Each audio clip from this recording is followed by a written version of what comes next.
Chapter 436. Yu Shu didn't know that when she was half asleep, Shui Rui, who was in Wangji Tower, was rejoicing because of today's false alarm. In the afternoon he went to the Supreme Court's prison to interrogate the prisoners as usual. When he passed by the torture room he saw a male prisoner being whipped. He suddenly remembered Yu Shu's reminder yesterday that he should stay away from those sharp knives and swords, so he didn't stay for long. Unexpectedly, after he walked a few steps past the torture room, he turned his head and saw a thrilling scene. A sharp iron hook flew out from the door and went straight through the place where he was just standing. The next moment, it hit the shelf that extended from the opposite wall, knocking over the brazier on the shelf. The sparks of boiling oil splashed all over the ground, making a sizzling sound, and the ground was burnt black. At that time Shui Rui's face was very ugly. It could be imagined that if he hadn't taken a few steps faster just now, the iron hook would have mercilessly scratched him. Even if he was lucky enough to avoid it, the brazier that fell from the wall would have splashed a few holes on his body. The jailer in the torture room hurriedly ran out. When he saw Shui Rui's face, he almost knelt down to beg for forgiveness. It turned out that he was the one who used the torture. The whip was crooked and didn't hit the prisoner. The barbs on the whip rolled up the iron hook hanging on the side and directly threw it out. Shui Rui was frightened but not hurt, so he didn't blame him too much. However, when he returned to Wangji Tower, he felt a burst of fear and doubt, not because of Yu Shu's accurate foresight, but because before this he didn't receive any news from the mansion.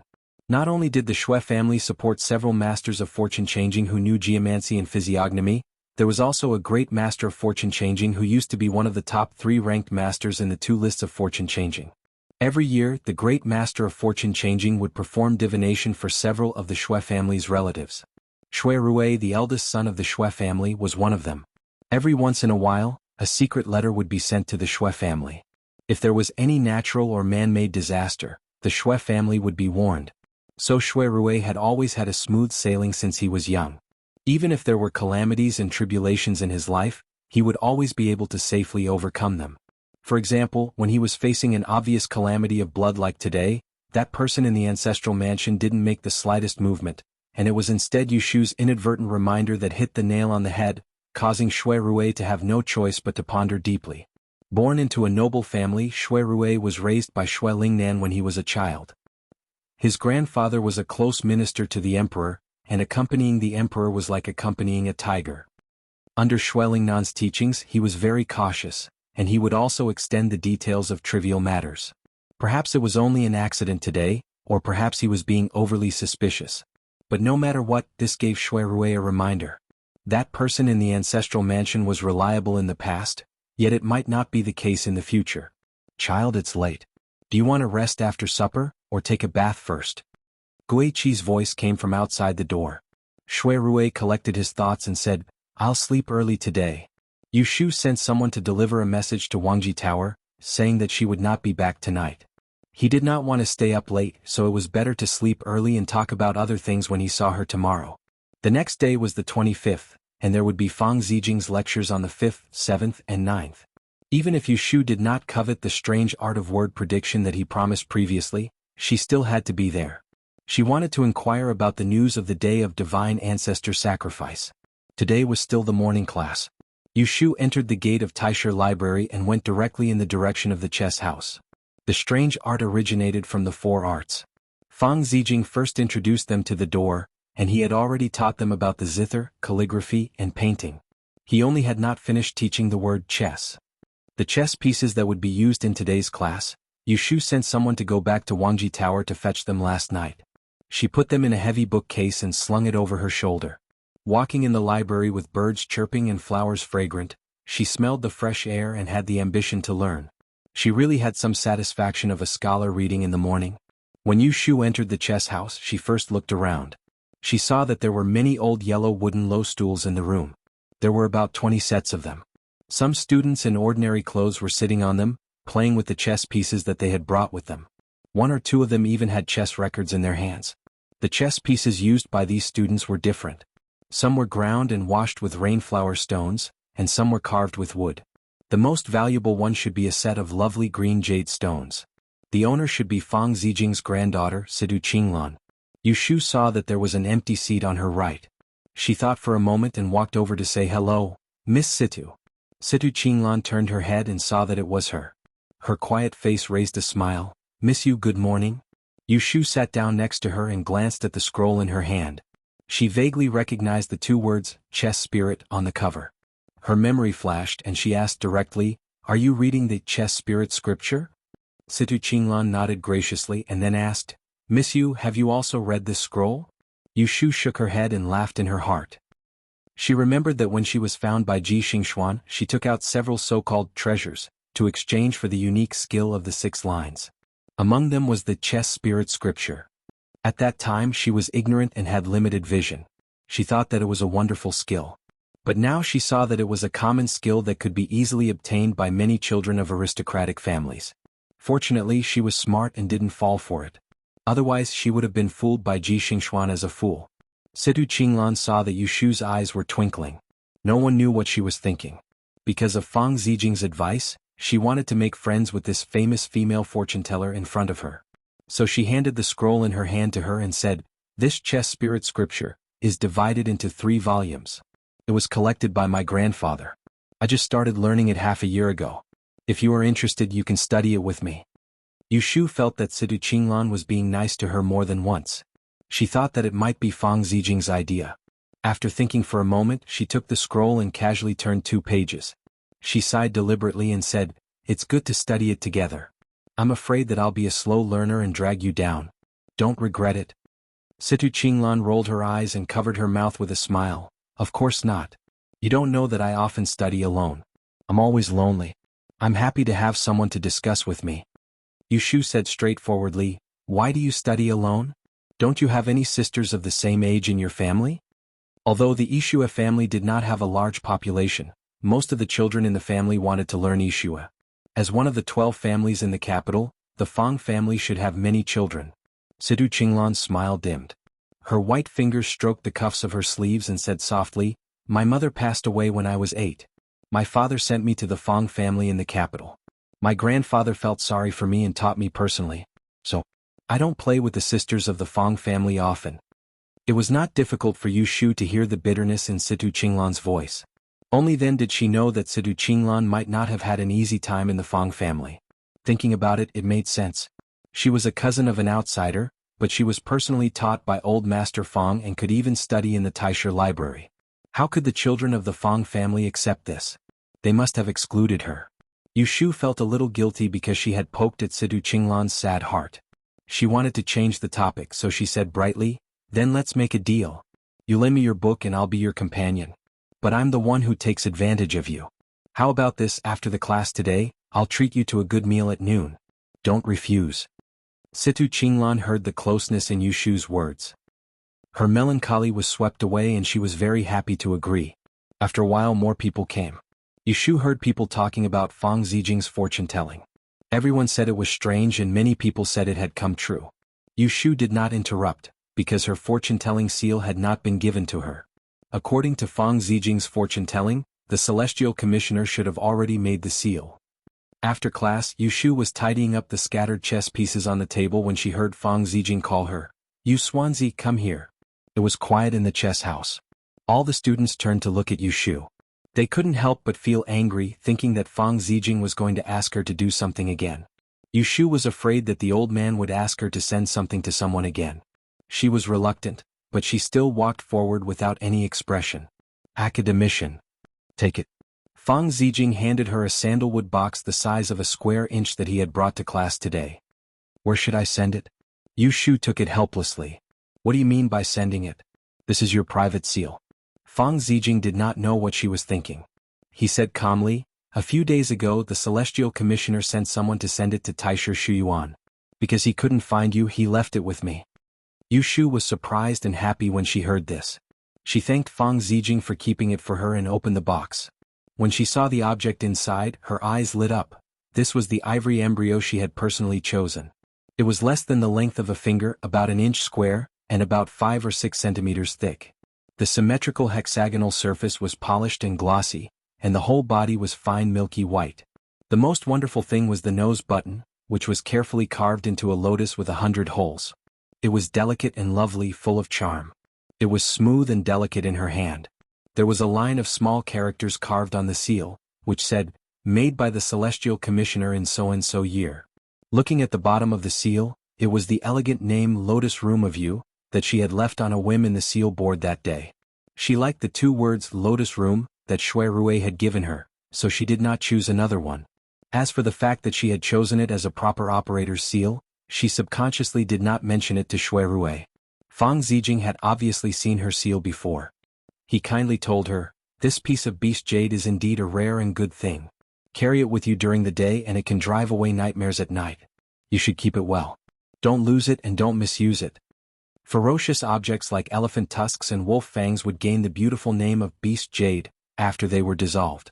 It was said that Yushu's seal embryo was taken from the mouth of an elephant king, so it was indeed worthy of being called beast jade. Yushu agreed and happily put it in her arms. She bowed to Fang Zijing and said, "Academician, you deserve your reputation. I admire you." This referred to the matter of Fang Zijing's word prediction last time. Chapter 437. 2 p.m. When it was almost noon, Yushu took Sidu Qinglan to the Wangji Tower. She said that she was the host. If there was a place that didn't cost money, why should they go somewhere else? The 2 of them entered through the front door. Lin Fu was behind the counter counting the taels of silver. As he watched customers enter and leave, he looked down and raised his head. When he saw Yushu, he was startled for a moment before he hurriedly trotted out to greet her. Sidu Qinglan had a special position in the Fang family, so she didn't go out often. She had heard from her senior sisters and brothers in the study garden that there was a big restaurant on Yanma Street. The food there was expensive. Not only were there all kinds of delicacies, but the signature dish was fulu, which was really rare.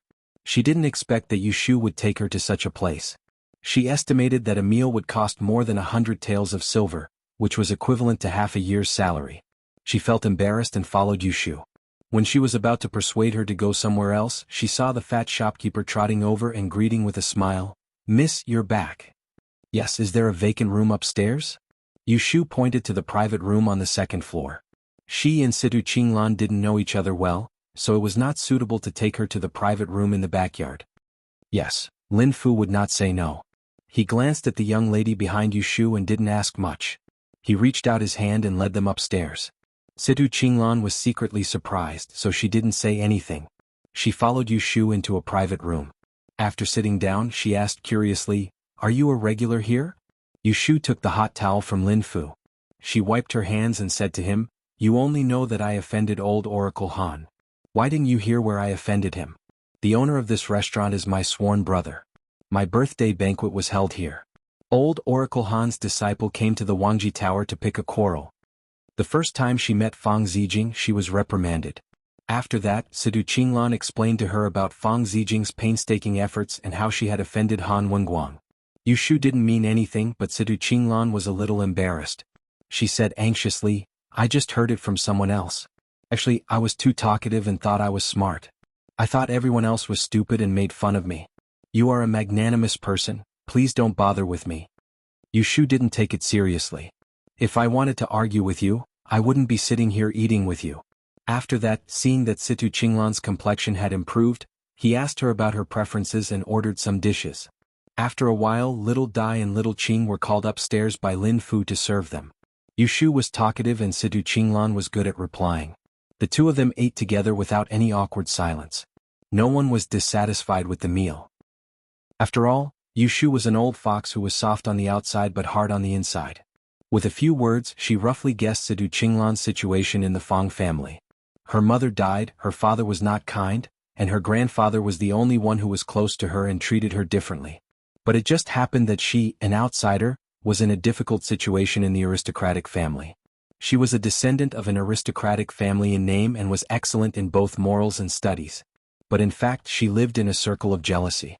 She was a promising 8th grade master of changing at a young age, but few people in the Fang family would look up to her. She was pitiful. Yushu had always looked down on those who gave up on themselves. But for a girl like Situ Qinglan who struggled to survive in adversity, she admired her a little. She wanted to make friends with her. As they chatted, there were more truths in their conversation. Recently, there are rumors in the library that it was the 4th Miss Ji, who was promoted to a hideout master of changing not long ago, who killed Miss Chow. Sidu Qinglan told Yushu what she was curious about when they were drinking tea after the meal. She looked at Yushu's expression and asked carefully, Someone said that on the night of Prince Jing's banquet in Shenshen Garden, Miss Ji wanted to kill the person who knew about it and was caught red-handed. You were invited to the banquet that night, right? Did you hear about it? Is it convenient for you to tell me? Although Situ Qinglan was a student of the Taisher Library, she was not a direct descendant of an aristocratic family and had no relationship with Lu Tan. Therefore, she was not invited to the banquet that night. What she heard later was just gossip. It was hard to tell whether it was true or false. Yushu thought about it. There were many people at the banquet that night. There was no need to hide it from her. She said, "To tell you the truth, I caught that Ji. She is in prison now. I don't know if she is dead or alive." Situ Qinglan was stunned. It took her a while to find her voice. "What is going on?" Yushu sneered, "I am friends with the 6th Miss of the Xan family. She suddenly disappeared that night at the banquet. I was worried and looked for her in the garden. I happened to see Ji Xingxuan pushing her downstairs. It was very dangerous for me and Lord Shui of the Supreme Court to save her." Later, Xan Luer pointed out that she was the one who eavesdropped on the conversation between the young lady of the Qin family and Ji Xingxuan. She saw with her own eyes that Ji Xingxuan had placed a note forged with Daozi's handwriting into Miss Chao's book. What? Situ Qinglan took a deep breath. She was scared by the truth. Her face turned pale. She said in surprise, "Is that so? I've been friends with Miss Ji for a while. I really can't tell that she is such a malicious person." Yushu thought, she knew Ji Xingxuan was not a good person the first time she saw her. Situ Qinglan saw Yushu's cold face. She was smart enough not to ask anything. After drinking a cup of tea, she left. After sending Situ Qinglan away, Yushu went upstairs in the backyard. She took out the seal she got today and played with it for a while. Then she took a long nap. When she woke up in the afternoon, she felt greasy. She asked someone to boil some hot soup and was ready to take a bath. After taking a bath, Yushu felt refreshed. She didn't want to see those dead cases today. She changed her clothes and asked Xiaoqing to dress up as a servant. Then she went out with them. There was not only a restaurant in Wangji Tavern on Yanma Street. There were many shops in 2 streets. The later it was, the more lively it was. There was a tea house in the middle of the street. Inside, a storyteller was telling a story. Yushu found a good place. She asked for a pot of tea and a plate of melon seeds. Then she sat down and listened to the story. There were 3 interests in storytelling at that time. The first interest was the object in the hand, a fan, a board, or an arrow. The second interest was loud and soft. Sometimes it was loud and frightening. Sometimes it was soft and inaudible. The third interest was supportive. There were 3 to 5 people sitting below them. Even if it was interesting or not, they would shout. Yushu sat down for a while. After the first story was finished, a storyteller wearing a beige shirt and a jujube jacket came. He had a square face and looked like an average person. He held a long folding fan in his hand. When he opened it, it could cover half of his body. When he waved it, the wind whistled. When he came to the table, it caused a series of laughter. "Everyone please come. Olgu, I'll tell you a new story today. This time it's not about the heavens and the earth. It's not about those shadowless things. Everyone please listen carefully. I promise you'll enjoy it to your heart's content." Yushu was captivated by this opening speech. Hearing that the surroundings had quietened down, the square-faced storyteller tapped the large fan in his hand with a papa sound. Straightening his face, he said in a solemn voice, "Speaking of which, in the 12th year of the Baotai era in the 6th month, the triennial Dian examination was in full swing. From the south, a young man with the surname of Yun, we call him Mr. Yun. This Mr. Yun was a handsome man. He was born with a handsome face. Even Pan and of Jean would be embarrassed if he saw him. This Mr. Yun came for the Dian examination. He was confident and appeared in the capital for half a month. With his talent, he attracted the attention of many aristocratic families. They were willing to call him brother. There were also some who were jealous and came to pick a fight with him. All of them were taught a lesson by Mr. Yun. From then on, his reputation grew and people came to visit him. The storyteller opened his fan and continued, "In the 8th month, Mr. Yun stayed in a restaurant on Qinyuan Street. One day a beautiful guest came. Why do you say it's a beautiful guest? Listen to me. Even though this guest was dressed like a man and had a single head, he had a beautiful figure. He was even more beautiful than a woman. Is he not a beautiful guest?" The audience burst into laughter. Someone said, "Then which family's young lady dressed as a scholar?" The storyteller smiled and waved his fan. He did not reply and continued, "This beautiful guest's surname is Wen. Let's call him that. This Wen is also an interesting person. He is proficient in the 4 arts. There is nothing he is not good at. He is knowledgeable and considerate. When Mr. Yun saw him, he knew who he was. The two of them toured the capital. During the day they talked about the scenery by the lake. At night they drank wine under the moon. They were so romantic that others envied them. Just like that, a good period of time passed and it was time for the great Yen examination. That Mr. Yun wholeheartedly took the examination, but that one air disappeared in a single night. The storyteller winked at the crowd mysteriously. Someone quickly handed him a bowl of good tea and begged him to continue, afraid that he would stop here. The storyteller did not hesitate. After moistening his tongue, he slowly said, "After the Yen examination, Mr. Yun tried to find Wen. He was sad that he couldn't find him. He drank by the lake all day and ignored everyone. Just like that, he passed the first month until the Yen examination results were released." He purposely paused. Someone immediately interrupted, "Is this Mr. Yun in high school?" A group of people answered, "Isn't he in high school? He must be in high school." The storyteller waited for the commotion to die down before smiling. He pointed around with the fan in his hand and said, "Not only the high school but also the people who beat the drums and gongs to deliver the good news." Mr. Yun's reputation grew day by day in the capital. Until one day a golden decree descended from the heavens. Pa! He closed the fan in his hand and suddenly raised his voice, imitating the eunuch's voice. "His Majesty has decreed, virtuous heaven illuminates splendor. This year the son of Dian Yun Mu Feng has peerless talent, able to rule the heavens and earth. His Majesty has bestowed the title of Yun Hua to Princess Lu Yu in marriage." As soon as he finished, the tea house became silent. The sound of needles rustling could be heard. Someone's hand trembled and knocked the teacup to the ground. Before anyone could sigh, the storyteller opened his paper fan again and said leisurely, "When this Mr. Yun heard of the imperial edict, he was shocked instead of happy. Why do you think he refused to accept the edict?" Everyone looked at each other. The identity of this Mr. Yun had been revealed. No one dared to speak carelessly. After a moment of silence, someone boldly guessed, "Could it be that he admires the cross-dressing Miss One?" The storyteller shook his head and smiled. He emptied one hand and gestured in the air a few times. He mumbled, when air is the character Lu. Don't you know who this When Air is?" "This When Air is Princess Lu Yu?" The storyteller pointed his fan at the person and said, "Yes." Someone was surprised. "Then why did he refuse to accept the edict? Does he not know?" "Haha, you're wrong." The storyteller suddenly sneered and slammed the fan in his hand on the table. He said sternly, "Because this Mr. Yun already has a wife in his hometown." Chapter 438. The story of Yun Hua Yi's son and Princess Liu had been told by the later generations for nearly 20 years. In the past, when the older princess died of illness, Yun Hua sacrificed himself for her. His love was so deep that it broke the tears of the later generations. Yu Shu once sighed because of this sad and beautiful love story, but now she heard the storyteller reveal that Yun Hua Yi's son, who was deeply in love, was actually a heartless man who abandoned his wife, and Princess Liu became the third party who stole his love? Not only Yu Shu but everyone in the tea house also couldn't accept it. "That's all for today.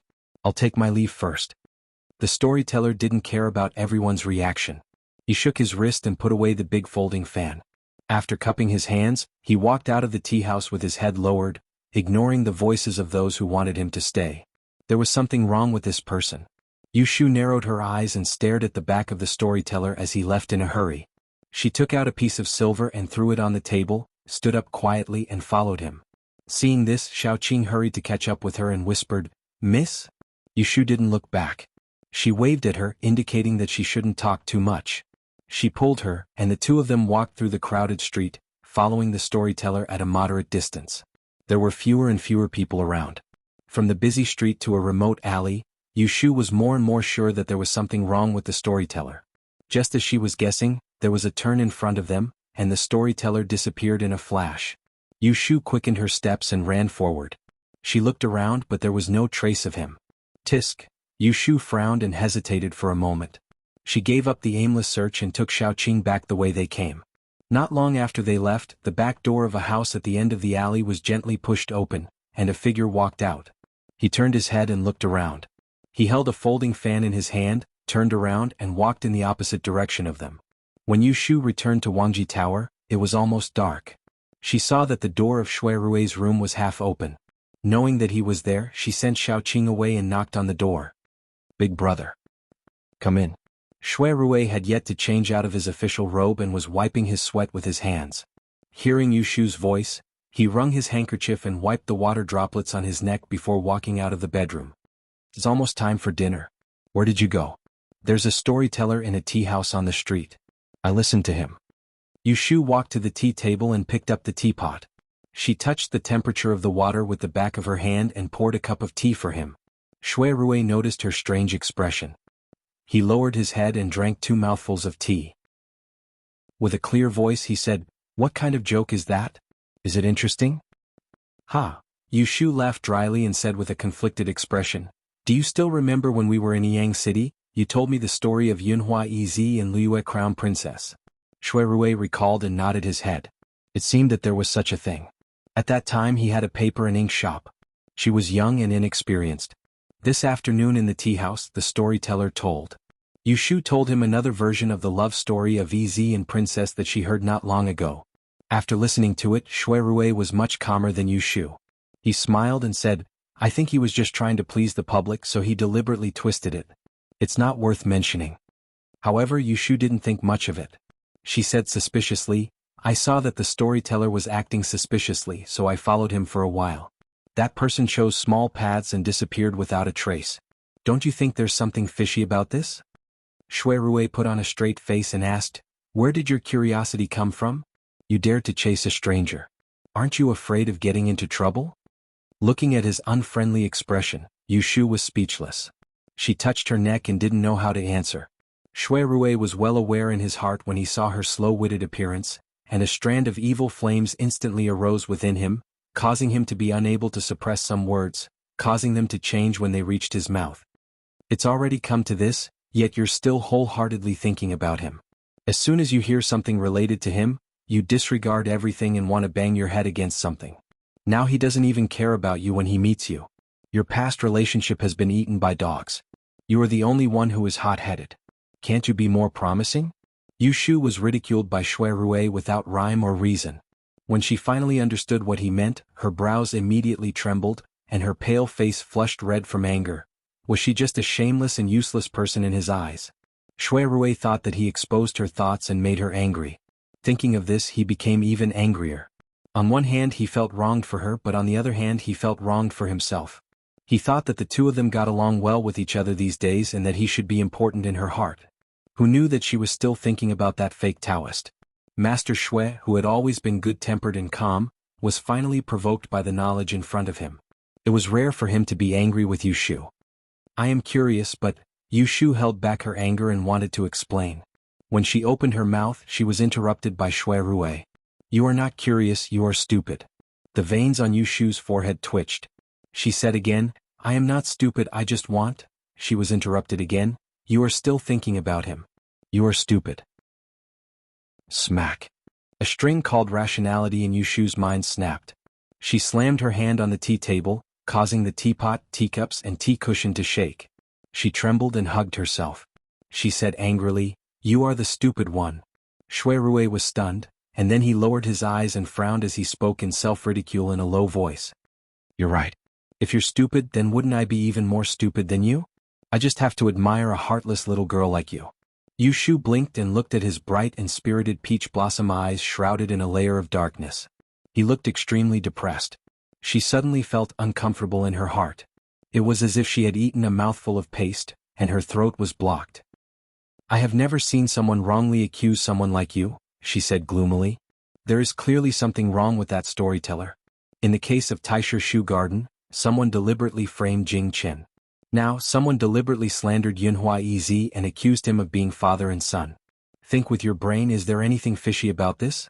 Maybe it was ordered by the same group of people. I will tell you honestly, I did not chase after that storyteller for Jing Qin. I did not think so much at that time. I just thought. Shui Rui slowly raised his eyelids and looked at her with his dark eyes. "What were you thinking about?" Yushu gritted her teeth and turned her head to look at the door. Although it was a little difficult for her to say it, she still said in one breath, "I saw that you have been having a headache because of this case recently. I wanted to help you solve the case as soon as possible so that you can report to His Majesty. Otherwise, when the 1-month deadline is up, you will be in trouble. What should I do then?" Her words were not difficult to understand. There was no beating around the bush. To put it bluntly, she was thinking of him wholeheartedly and could not care about anything else. This was clearly a kind of confession in disguise. She was telling Shui Rui that she was not so heartless. In other words, he was in her heart. Shui Rui's eyes lit up when she spoke halfway, and when she finished speaking, not a trace of disappointment could be found on his face any longer. His gaze that was like a blazing torch was tightly stuck onto Yushu's body, and he could clearly see that her slender neck was dyed with a layer of red, and the side of her face reflected a faint shadow under the light of the lamp. When had he ever seen such a moving scene? His heartbeat was a little chaotic, but he still controlled it. He held the armrest of the chair and tried not to make his voice sound too happy. Is it true? Who knew that when he controlled his voice too much, it was a little cold and hard. It was too late for him to change his words. Yushu only heard these two words as doubt. When she turned her head and saw his cold face, she couldn't help but become angry out of shame. She suddenly turned hostile. If you don't believe me, then forget it. Damn it, you don't believe me even if I tell you the truth. Shui Rui saw that she changed her face and stood up to leave. He felt terrible in his heart. He did not dare to trick her again. He stretched out his arm and pulled her back. He knew that if he did not make things clear now, what he did before would be in vain. This time, if extreme joy turned to sorrow, he would die unjustly. Ashu, Shui Rui grabbed Yushu's arm. No matter if she was willing or not, he used his strength to pull her in front of him. He held her wrist with one hand and fixed her in front of him. He sat on the chair and slightly raised his head. His eyes looked at her flushed face and he could not suppress the joy in his heart. He comforted her with a warm voice. Why don't I believe you? You have me in your heart. I can't wait to be happy, so I will definitely believe you. His voice was warm and mellow. Every word he said was full of affection and desire to win against Honey. The ball of air around Yushu's head exploded with a pu. She stiffened her neck and turned her head around, lowering her head to fix her gaze on Shui Rui's handsome face that was brimming with sincerity. She could clearly see that he was happy. Didn't you see that pair of peach blossom eyes were so bright that they could light up a lamp? Her chest trembled as if a goose feather was tickling her heart. She suddenly wanted to laugh. The man in front of her was smarter than her, calmer than her, and even more cunning than her. But because of a few words from her, he was so happy that he was willing to put down his pride and carefully coax her. What else was there for her to be unhappy about? Perhaps it was just a little bit more. Even without that little bit, she would still be tempted. With that little bit, how strong could she be? In her heart, she knew that she really liked the man in front of her. If she didn't like him, why would she be troubled? Thinking like this, once it became clear, Yushu's mood that was not up and down for the past 2 days stabilized. When she met Shui Rui's undisguised gaze, she could feel the real joy. Previously, she turned a blind eye to him and pretended to ignore him. It was especially ridiculous. She treated him far worse than others, but he treated her better than anyone else. Faintly, she felt that it was not worth it for him. However, if it wasn't for his passion, how could she warm her heart of stone? Chapter 439. You're smart. Shui Rui was indeed smart. When the two of them held hands, he heard Yushu's muttering, one sentence, one action. He knew what she was thinking. She accepted his feelings and no longer tried to dodge or reject him. The heavens dropped a big meat pie and he was overjoyed. Only the heavens knew that after waiting for so many days, he finally received a response from her. Now that the clouds have dispersed and the moon has appeared, he felt that it was a bit surreal. Yushu was stared at by him and felt that her face was not thick enough. She turned her head and gave a dry cough before letting go of her hand. She struggled for a bit but did not move at all. She could only say, "Let go of me first and I won't be angry. It's already so late, let's eat first." Normally, how could Shui Rui openly hold her little hand? He held her two soft wrists and not only did he not want to let go, he also wanted to pull her into his embrace. But he only thought about it and did not dare to be rash. He was afraid that if he was not careful, he would make her think that he was a rash person and make her regret it. Thinking like this, he still did not let go of her. But he moved his eyes away from her face and looked at her hands. Her wrists were held by him with her palms facing inward, gently cupping them. She was tall and her 10 fingers were long and slender. They were not white and tender and there were even a few calluses on them. But her joints were clear and looked clean and strong.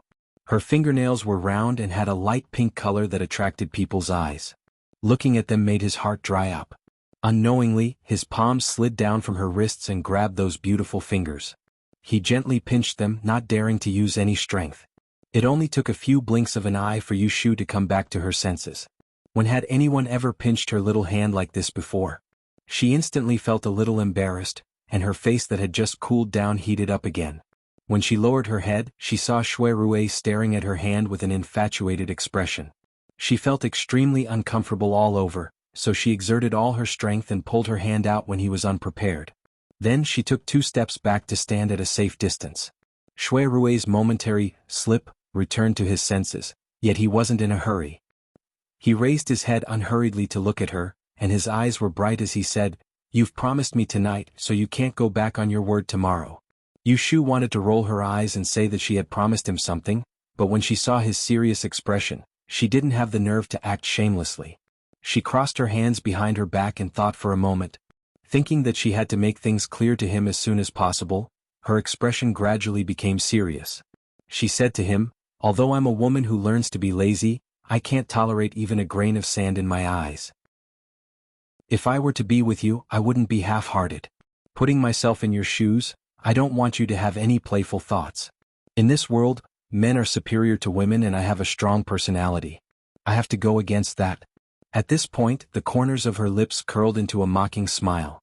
She continued, "If you can't tolerate me, then pretend I didn't say anything tonight. Don't provoke me in the future. Otherwise, you know what kind of temper I have." As she finished speaking, she actually started threatening him in an overbearing manner. If it was an ordinary husband, he would probably be enraged, but in Shui Rui's eyes, he only felt that she was full of temperament, sour, spicy, and cute. So his figure flashed as he left the chair and stood up, and then he took a step forward before lowering his head to look at Yu Shu, who had a ferocious gaze. His eyes narrowed as he smiled, and then he bent his finger to scrape the tip of her nose as he said in a low voice, "Could it be that you don't know that I like you exactly like this?" Being teased by his words, Yu Shu was embarrassed for a moment. At the same time, she knew his answer. She relaxed and did not give him a cold look. Her expression softened and she said softly, "How would I know what you like about me?" Saying that, she did not wait for him to reply and walked to the side and sat down. "After running for the whole afternoon, I'm hungry. Quickly call the servants to serve food." When Shui Rui heard this, he remembered that she chased after the storyteller in order to help him investigate the case. How could he not feel heartache? He immediately clapped his hands and called the servants in the courtyard to prepare the meal. Since that was the case, he could not help but remind her, "If you encounter something like this again, don't be rash. It's more important to come back and tell me." One could not blame Shui Rui for being cautious. He had watched Yu Shu walk all the way to where she was today. If one were to say that she was unlucky, no one would dare to say that they were second. Those bewitching things were rare for others in their lifetime. But she was lucky. She caught all of them. Yu Shu replied with an N. But in her heart, she said that it depended on the situation. Waiting for a hare to come to her was not her style. If she was afraid, she would have died many times. "That storyteller, Big Brother, why don't you investigate him?" Both of them communicated. When Shui Rui heard that she was still used to calling him Big Brother, he raised the corner of his mouth and did not correct her. There was a younger sister in the family, but she usually called him Big Brother. Others did not care about it. Yu Shu was the only one who called him Big Brother. "Okay, I'll send someone later." After dinner, Shui Rui proposed to go to the courtyard for a drink. Yu Shu had a lot of ideas, so she declined politely. What a joke. Before she agreed, this person took the opportunity to kiss her 2 or 3 times. Now that the window paper was broken and with a little wine, he might do something to her. Yu Shu had misunderstood Shui Rui. Even if he did, he would not act rashly when the two of them had just gotten together. As the saying goes, an impatient man cannot eat hot tofu. Moreover, Yu Shu, who was a piece of tofu, had not even entered his bowl yet. That night, both of them were lying on the bed. Sometimes they were laughing, sometimes they were thinking. They tossed and turned, unable to sleep early. The next morning, after an unusually harmonious breakfast, Shui Rui went out of the door feeling refreshed. Yu Shu yawned and went back to her room. She slept for a while before she woke up. She called and a maid came in with tea. When Yu Shu was dressing, she lifted her clothes and looked at the bruise on her abdomen. There was a first-class medicine, and it had faded to a light yellow-green color. It would be fine after 2 or 3 days of applying medicine oil. Yu Shu sat in front of the dressing mirror and looked at the diary she had written yesterday. Xiaoqing scattered her messy hair and carefully combed it. At this time, Xiaodai came in from outside and handed a letter to her. "Miss, it's from Xia Zhang's guest house." Because Yu Shu was a fortune teller, Xia Zhang's Helong acquiesced to Xia Jiangmin's contact with her. They no longer wrote secretly, and there was a letter almost every 3 to 5 days. On the second day of the banquet in Shenzhen Garden, Yu Shu wrote a letter about Ji Xingxuan's imprisonment and asked someone to send it to Xia Jiangmin. She told her some inside information, but it was not detailed. She mainly wanted her to know that Ji Xingxuan could not escape this time. Yu Shu looked at the reply in her hand. She opened it and glanced at it. There was only a row of words on it: "Good and evil will be rewarded. Crime deserves punishment." What a pity. Yu Shu thought about the meaning of this sentence and found some unwillingness in it. Thinking about it, she understood. When Xia Jiangying was murdered that day, even she felt that it was related to Ji Xingxuan, not to mention Xia Jiangmin, who dreamed of her elder sister's death. A few months ago, Xia Jiangmin approached Ji Xingxuan to sound her out. Unexpectedly, she was caught by Yu Shu and turned it over. Then the Ji family collapsed, and Xia Jiangmin was grounded by Xia Zhang's Helong. Since then she had no contact with Ji Xingxuan. Xia Jiangmin was happy to see Ji Xingxuan suffer. What she regretted was that she could not personally avenge her fourth sister. After combing her hair, Yu Shu went to the study and wrote a letter to Xia Jiangmin. However, she did not mention a word about Ji Xingxuan. After writing the letter, Yu Shu gave a string of money to Xiao Dai and asked her to hire a sedan chair to send the letter to Xia Jiang guest house. Unexpectedly, she came back after a while.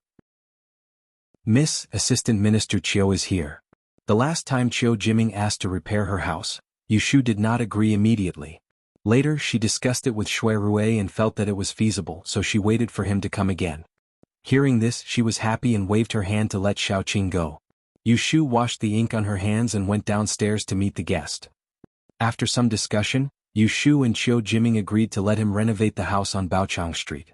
Chiu Jiming would send someone to supervise the work when the craftsmen moved the ground. Whether the feng shui layout of the house should be changed would be decided by Yu Shu. As for the cost of the materials, under Yu Shu's insistence, Chiu Jiming asked her for 1,000 taels of silver. In fact, this amount of money was not even enough to buy a whole set of furniture. After sending Chiu Jiming off, Yu Shu went back to her bedroom and took out the money box hidden under the cabinet. She sat at the table and counted the money. She had spent half of the 2,000 taels of silver that she extorted from the Ji family. There were also some scattered banknotes. Not counting the pieces of silver, there were only about 100 taels of silver. Lu Tan rewarded her with a plate of silver ingots during the Double Suns meeting. She estimated that there were about 1,000 taels of silver. Zhao Hui had told her that it was best not to use the box of gold that the emperor had bestowed upon her. She should keep it to make jewelry. After calculating it and deducting the money needed to repair the residence, she only had a little more than 1,000 taels of gold left. After paying high tuition fees for Yu Xiaoxiu and Bai Ran, providing for Aunt Chui to eat and drink, and supporting a few idlers, she actually did not have much money left. Yu Shu's forehead was sweating. Previously, she was only concerned about the Double Suns meeting. Now she only remembered to encircle Ji Xingxuan. She had food and drinks in Wanji Tower. She did not think about earning money at all. If this continued, she would soon be unable to make ends meet and be stretched to make ends meet. A few hundred taels of silver was enough for an ordinary person to use for 8 to 10 years. But for a Master Yi, especially a Master Yi from Taisha Library, it was not enough. A white tortoise board was at least 50 taels of silver. It would be destroyed after one burn. A box of ambergris cost 100 taels of silver. It would be gone after a few days of smelling it. Not to mention those rare books and secret texts and feng shui treasures. With her little money, she could not even afford the lowest quality item in the Xan family's Great Exchange Shop's treasure pavilion. Yu Shu felt a little sad. She did not use these expensive items.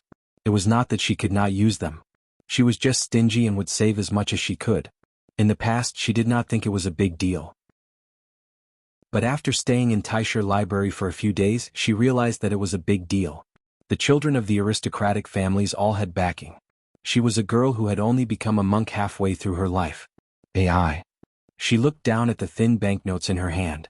Her brain began to spin, thinking about where she could start to earn money. Chapter 440. Yu Shu was worried about the money and hid in her room to calculate the accounts.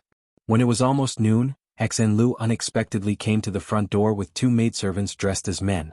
Lin Fu recognized this young lady from an aristocratic family and directly invited her to the backyard. "Why don't you stay at home? What are you doing here?" Yushu went downstairs to see Xan Lu. When she entered the door, she glanced at her. This little girl's face was rosy. It was clear that she had benefited from the recent nourishment. She looked much better than before. Xan Lu heard that Yushu didn't like her, so she pouted and said, "I survived a disaster and will have good fortune in the future. Of course, I have to come here to thank my savior. Otherwise, I would be an ungrateful person." After saying this, she stood up from the chair, tidied up her sleeves, and then carefully bowed to Yushu. Yushu didn't stop her. After seeing her pretentiousness, she turned around and took a half-foot-long wooden box from the arms of a maid. She smiled and handed it to her. She was quite envious and said, "Take it. This is my Xan family's thank you gift." Yushu took it and opened the box. There was a thick book inside. The cover was covered with a layer of waterproof gray oil paper. It was wrinkled and didn't even have a title. She raised her eyebrows and said unhappily, "I saved your little life and you're giving me this stupid book? You don't know what it is." Xan Lu glared at her with all her might. She turned her head and winked at the maid. The two of them closed the door and went out to stand guard. Xan Lu raised her eyebrows and said unhappily, "What kind of lousy book are you talking about? This is my Xan family's book of strange things and rare things. Even 1,000 pieces of gold can't buy a page of it." Hearing this, Yushu's interest was piqued. She took out the book, put the box aside and flipped through the oiled paper. There were no words on the first page, only a palm-sized drawing of the 8 trigrams of Kingwen. It was colored with stone yellow, silver vermilion and gold clay, and its surface seemed to be overflowing with light. Around the 8 trigrams, there were many strange symbols. After that, there was a picture with 1 or 2 pages of explanation. The pictures were mostly of objects and clothes. As for the explanation, it was actually a detailed feng shui technique. Yushu's pupils constricted while her heartbeat rose and fell. She flipped through a few more pages and found a familiar drawing. It was precisely the Chongwen white jade brush that she'd seen when she went to the Xan clan's treasure pavilion with Shui Rui not long ago. She couldn't help but read the explanation on the side. This Chongwen pen was used to suppress evil. It was not difficult to race. Before the pen was made, the jade body of the pen was stored in a feng shui pond. Every night, the pen would shine under the moonlight and at noon, it would be taken out after 15 days and matched with the hair. The book recorded that there was once a scholar who was disturbed by distracting thoughts and couldn't concentrate. He hung a superior Chongwen pen on the table and could be refreshed for 3 days. The cost was less than 100 taels, but it was worth 100 taels of gold. It was really amazing. Yushu almost immediately understood how precious this book was. What Xan Lu said before, "It's hard to buy a page of it," was not a lie. One must know that although there were many E-masters in the De and dynasty, there were only a few who were good at E-masters. Otherwise, the price of feng shui items wouldn't be so high. Even a red thread soaked in cinnabar in an ordinary E-shop was more expensive than fish. Teach a man to fish and you feed him for a lifetime. Although this saying was true, she never thought that the Xan family would be willing to give her such a thing. She swallowed and swallowed. She closed the book and looked up to see the proud expression on Xan Lu's face. She slowly calmed down and put the book back into the box. She sighed and stuffed it back into Xan Lu's arms. "I can't accept this thing. You take it back." Xan Lu was stunned. "You don't want it?" Yushu nodded and smiled bitterly. "Even though it's not a mystical technique, it's even rarer than that. It's a crime to possess such a precious treasure. I'm afraid that if I lose it in my hands, it will ruin the Xan family's business." Xan Lu heard her words and knew what she was worried about. He smiled and said, "I will tell you the truth. This book was given to you by my ancestor. Even I am surprised. You have no idea how many people covet our Xan clan's encyclopedia of curious and curious objects. But my grandfather only made the decision to trade it with the Fong family. That old man Fong treasures it like it's his own eyes." Yushu spread her hands and said, "Then I can't accept it. I don't have anything valuable on me. How can I exchange it with you?" If she really wanted to compare, her time of calamity rule and the 6 lines technique were both more valuable than the rare objects. But she would never exchange it. "Who wants to exchange it with you? Everyone says that this is given to you by the ancestor." Xan Lu puffed his cheeks and pushed the box back to Yushu. He whispered, "Don't worry. This is just a copy. The things on it are not complete. I only copied 1/3 of it for you. The truly priceless feng shui treasures are all in the hands of the old ancestor. That is the foundation of our Xan family. Even if you beat us to death, we will not pass it on to outsiders. Just keep it or you will look down on me. Our old ancestor loves me the most. Is my life not worth a broken book? After listening to Xan Lu's words, Yu Shu calmed down. She knew that this copy could be accepted. It would not affect the overall situation. So she smiled and hugged the book box tightly. She raised her hand and pinched Xan Lu's round face. She said, "Good Lu, I didn't treat you in vain." Xan Lu snorted and hid her hand away. "Whose sister are you? Don't randomly recognize me." As she said this, she blushed a little. She lowered her head and said, "That night, I was on the brink of death. I thought that I wouldn't be able to live. It was you who pulled me back. You didn't let go of me. I can't thank you enough. I only have one thing to say. Don't laugh at me. I see you as my sister." Yu Shu was influenced by her words. Xan Lu was a lover with personality. So was she. That day she saved his life. With this layer of friendship, she could no longer treat him as a casual friend. She should be closer to him. At noon, Shui Rui did not return. Yu Shu asked Xan Lu to stay for a meal. The two drank a pot of wine. Xan Lu opened her heart and told Yu Shu many things. She even told Yu Shu her dissatisfaction with Qin Yuero. After the night at Shenshen Garden, even though Qin Yuero finally pointed out Ji Xingxuan, Xan Lu blamed her for helping Ji Xingxuan hide the truth. With this estrangement, the two of them were not as close as before. Although Yu Shu did not like Qin Yuero, she did not want to sow discord between the two sisters. She tried to talk some sense into it. Seeing that it was useless, she did not say anything more. After the meal, she helped the drunk Xan Lu to the bed in the bedroom. She had the servant girl she brought serve her afternoon nap. After settling Xan Lu down, Yu Shu impatiently went upstairs. She prepared a pot of tea to sober up and closed the door. She entered the study and took out the list of wondrous and rare objects given to her by the Xan family to read. Once she read it, she could not pull it out. For the entire afternoon, she did not take a single step out of the study. Even when Xan Lu sobered up and left, she ordered Lin Fu to send her off. In the evening, when Shui Rui came back and knocked on the door, she reluctantly closed the book and went to open the door for him. Shui Rui originally wanted to come back earlier today, but who knew that he would be caught up in so many matters. He hurriedly took care of them and returned to Forgotten Opportunity Tower. After changing his clothes, he happily came up to look for someone. When he opened the door and saw Yu Shu, he revealed a smile. "You're back." Compared to Shui Rui, Yu Shu was obviously not in a good mood. At this moment, she was only thinking about the instruments on the list. The man in front of her had a good face, but it was not enough to eat and drink. Seeing her like this, Shui Rui quickly guessed that he had disturbed her, so he glanced at the brightly lit study room and said, "You don't have to be in a hurry to sort out those cases. I can return them whenever I want. Don't work too hard and damage your spirit." When Yu Shu heard this, she smiled slightly and did not point out his misunderstanding. She poured tea for him and said, "Qiu Darren came over during the day. I discussed with him about the repair of the residence. We will choose a good day to start the construction next month." Shui Rui took the teacup from her hand and looked at her fingers. He said, "Did he talk about the money?" Yu Shu nodded. "He didn't say anything. I thought about it and gave him 1,000 taels of silver. Do you think it's too little?" Shui Rui drank the herbal tea in her room and felt that it was more refreshing than usual. He casually said, "Tell Lin Fu to take out 5,000 taels from Forgotten Opportunity Tower's account and give Qiu Jiming 3,000 taels to prevent people under him from cutting corners. I will write a note later. The next time you see him, tell him to take this note to Southern Forest Lumber Company and take a batch of mahogany to make furniture. This is to prevent him from using birch and oak wood in the Ministry of Works to perfunctory you." Yu Shu glanced at him. His generosity made her feel good but also uncomfortable. She shook her head and said, "There is no need to spend so much money. I will give him 1,000 taels of silver. It will be better than the house we are living in now. A woman must know how to be independent. It hasn't even been a day and she is already using his money.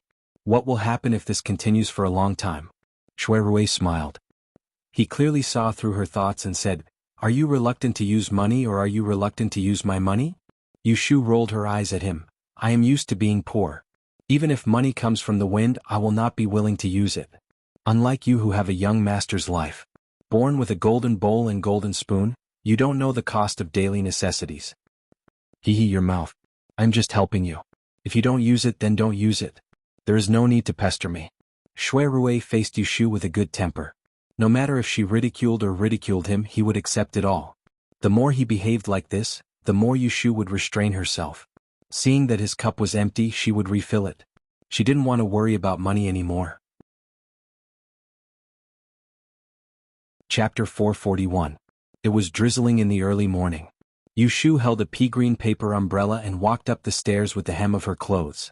She closed the umbrella under the eaves, shook off the water droplets and looked up at the beam of the door. There were 3 words Shushui Hall on the small plaque. There was a line of spring calligraphy on both sides of the door. The first couplet was Shushui makes the haze more cloudy, and the second couplet was Spring makes the water darker. This cottage was Fang Zijing's private place in the Taisha library. It was next to a shallow pond, and its back was against the mountain wall, which was quite suitable for the scenery.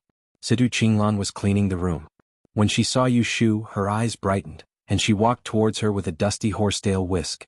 Lotus room. The day before yesterday, after a meal in Wangji building, Yushu and she changed the way they addressed each other. They no longer called each other Miss or Miss. Yushu saw her cleaning the window just now, so she smiled and said, "You are early again. You are really a diligent person." "Not at all. I'm used to going to bed early, so I wake up early," Sidu Qinglan said modestly. She turned her head to look at the 3 or 5 students sitting in the cottage, and then waved to Yushu to talk in the corridor outside the door. "I have a piece of good news for you. How are you going to thank me?" Sidu Qinglan winked at Yushu, looking a little playful. Yushu thought she was joking, so she said lightly, "Tell me. It really makes me happy. I will clean the window for you." "Oh, this is what you said." Sidu Qinglan was about the same height as Yushu. She leaned close to her ear and whispered, "On the Divine Ancestor Sacrifice Day next month, Grandfather and 2 other academicians have chosen you to accompany the Emperor." Yushu was surprised at first, and then she looked at her suspiciously. "Are you serious? You are not coaxing me to work for you, are you?" A few days ago, Shui Rui told her that the Imperial Historian Library would choose a few young students to accompany the Emperor on the day of Divine Ancestor sacrificial rites and asked her to inquire about Fang Zijing's intentions. She hadn't been able to find an opportunity, but who knew that such a good thing had already fallen into her lap? "You are a puppy. Here, wipe it clean." Without saying a word, Sidu Qinglan gave her the horsetail whisk in her hand, took her umbrella, and turned around to enter the cottage. Seeing that she slipped away quickly, Yushu had no choice but to clean the remaining 2 windows. Fang Zijing only played 2 pieces of music for them to appreciate. One was melodious and the other was loud. It was said to cultivate one's mind. Although there was nothing special about it, it was full of rhythm. Even Yushu, who didn't know how to play the zither, listened with great interest and didn't even yawn. Yushu was concerned about the place to accompany the sacred ancestor on the day of sacrifice, so she had been paying attention to Fang Zijing's movements the moment class ended. Just as she was pondering how she should ask him after everyone had left, she saw Fang Zijing raise his head and look at her. Yushu stood up as soon as she saw the light. "You Swansea, come here." Yushu was almost sure that what Sidu Qinglan told her in the morning was true. She walked to Fang Zijing obediently and waited for him to speak. Fang Zijing sat on the low couch, his hand stroking his moon on the plum-tip zither. He looked up and stared at Yushu for a while. His gaze was vague, but he was trying to discern something. It made Yushu feel as if she was old and couldn't see clearly. As soon as the cottage quieted down, he said slowly, "On the 9th day of May, every year on the day of sacrifice, the Taisha Library will choose 3 men and 3 women to accompany the sacred ancestor to the ancestral mausoleum. There are 18 academicians in the Taisha Library, and 3 of them can choose one. I have discussed with Academician Sima and Academician Lu, and we think that among the new students this year, you are the most promising one." Fang Zijing and Sima Kue were both her teachers. Academician Lu was the retired Mrs. Lu of the Right Commander of the Celestial Commissioner. While thinking, Yushu showed a little joy and said, "Thank you for your kindness." Fang Zijing seemed to be satisfied with her modest attitude. He nodded slightly and said, "I'll let you know about this matter. Come to Rongxing Hall at 2:45 tomorrow morning and meet the other academicians. I'll have something to tell you then." After that, he stood up slowly and asked Sidu Qinglan, who was standing at the door, to come and hold the zither. Then he rolled up his sleeves and left. "Did you suffer from helping me?" Sidu Qinglan came up to her and asked.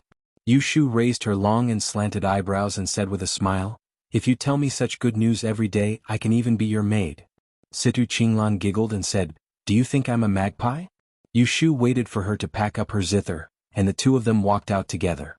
Yushu was a little confused, so she asked her on the way, "It's only half a month before the day of the Divine Ancestor sacrificial rites. Isn't it too late to start selecting people at this juncture? Situ Qinglan said, why is it too late? The new students have just entered the school in April. The academicians have to get to know each other for a few days. We can't make random arrangements. If we choose a useless person, it will be a disgrace to our Taisha Shu garden. That's right. Situ Qinglan turned her head and looked at her enviously. This is a rare opportunity. Not only can you see the emperor but also the celestial commissioner and other officials are also there. You should at least show your face. Alas, it's not easy for a woman to become an official. But you, a woman who hasn't appeared for 10 years, are much better than us. Hearing a little bit of unwillingness in her words, Yu Shu's eyes flashed and she said lightly, that's because you don't know how I behaved with my head down a month ago. Situ Qinglan was speechless. Looking at her face, she thought of some rumors about Yu Shu. Her heart was beating fast and she quickly changed the topic. They talked for a while and separated in front of the small garden. One went to deliver the zither and the other went to the library. Yu Shu went to the library of Han in the West Garden, which specialized in collecting the history books of the 100 schools. She wanted to look for documents about the sacrifice day in advance.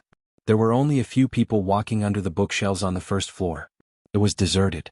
Yu Shu looked around and sighed inwardly. It was a pity that these 4 libraries contained tens of thousands of books, but the Taisha library only had 200 students at most. The books inside could not be taken out and outsiders could not come in. Half an hour later, Yu Shu weakly bent down and put the 2 books back. She patted the dust off her hands and complained for the umpteenth time about the messy sorting. She was obviously looking for books, but why did it feel like she was drawing a lottery and had to try her luck? She walked out of the aisle and looked around. Finally, her eyes fell on a figure squatting under a row of bookshelves not far away. She hesitated for a while and then walked over.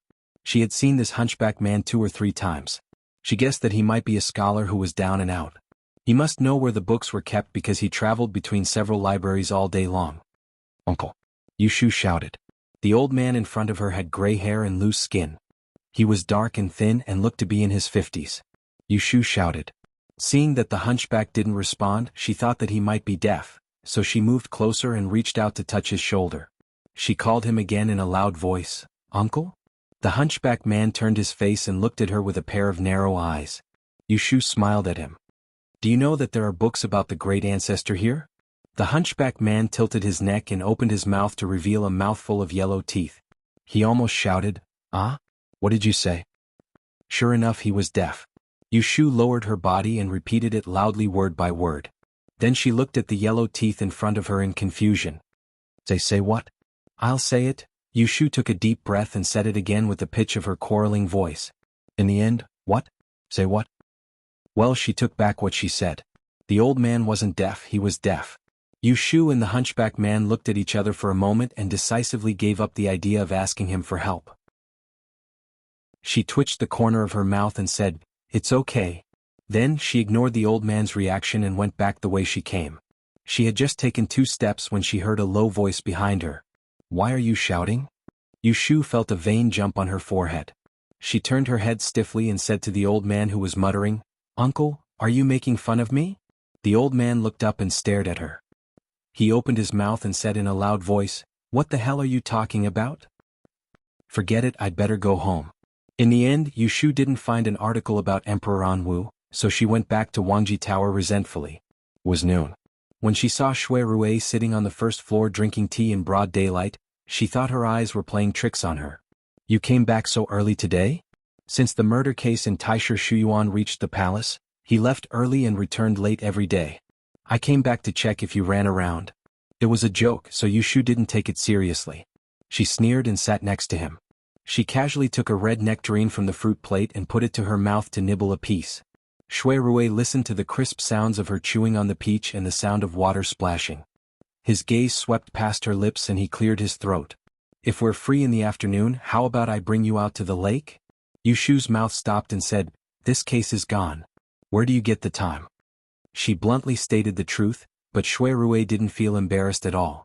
His expression was normal as he said, Ji Xingxuan is not willing to confess. The Supreme Court's punishment is limited. If it goes too far, it will become a private punishment. If it goes against the law, it will be impeached by the censor. I have sent someone to inquire about the storyteller, but he hasn't replied yet. During this time I will have time to relax. Yushu nodded. She knew that Shui Rui wasn't having a hard time. Such a big case fell on his shoulders without any reason. She didn't know how many people were secretly watching him make mistakes. If it was her, she would have been irritated long ago. Okay, if you say go to the lake, then go to the lake, Yushu thought. He didn't want her to interfere with Ji Xingxuan's interrogation, so she could accompany him to change his mood.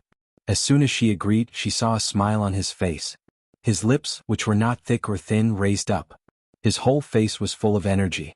In the past, Yushu had never noticed that Shui Rui's face was exceptionally good-looking when he smiled. Compared to Shui Rui's graceful bearing and elegant demeanor, Yushu had never noticed it before. Shui Rui noticed that Yushu was distracted. He said a few words but she didn't respond.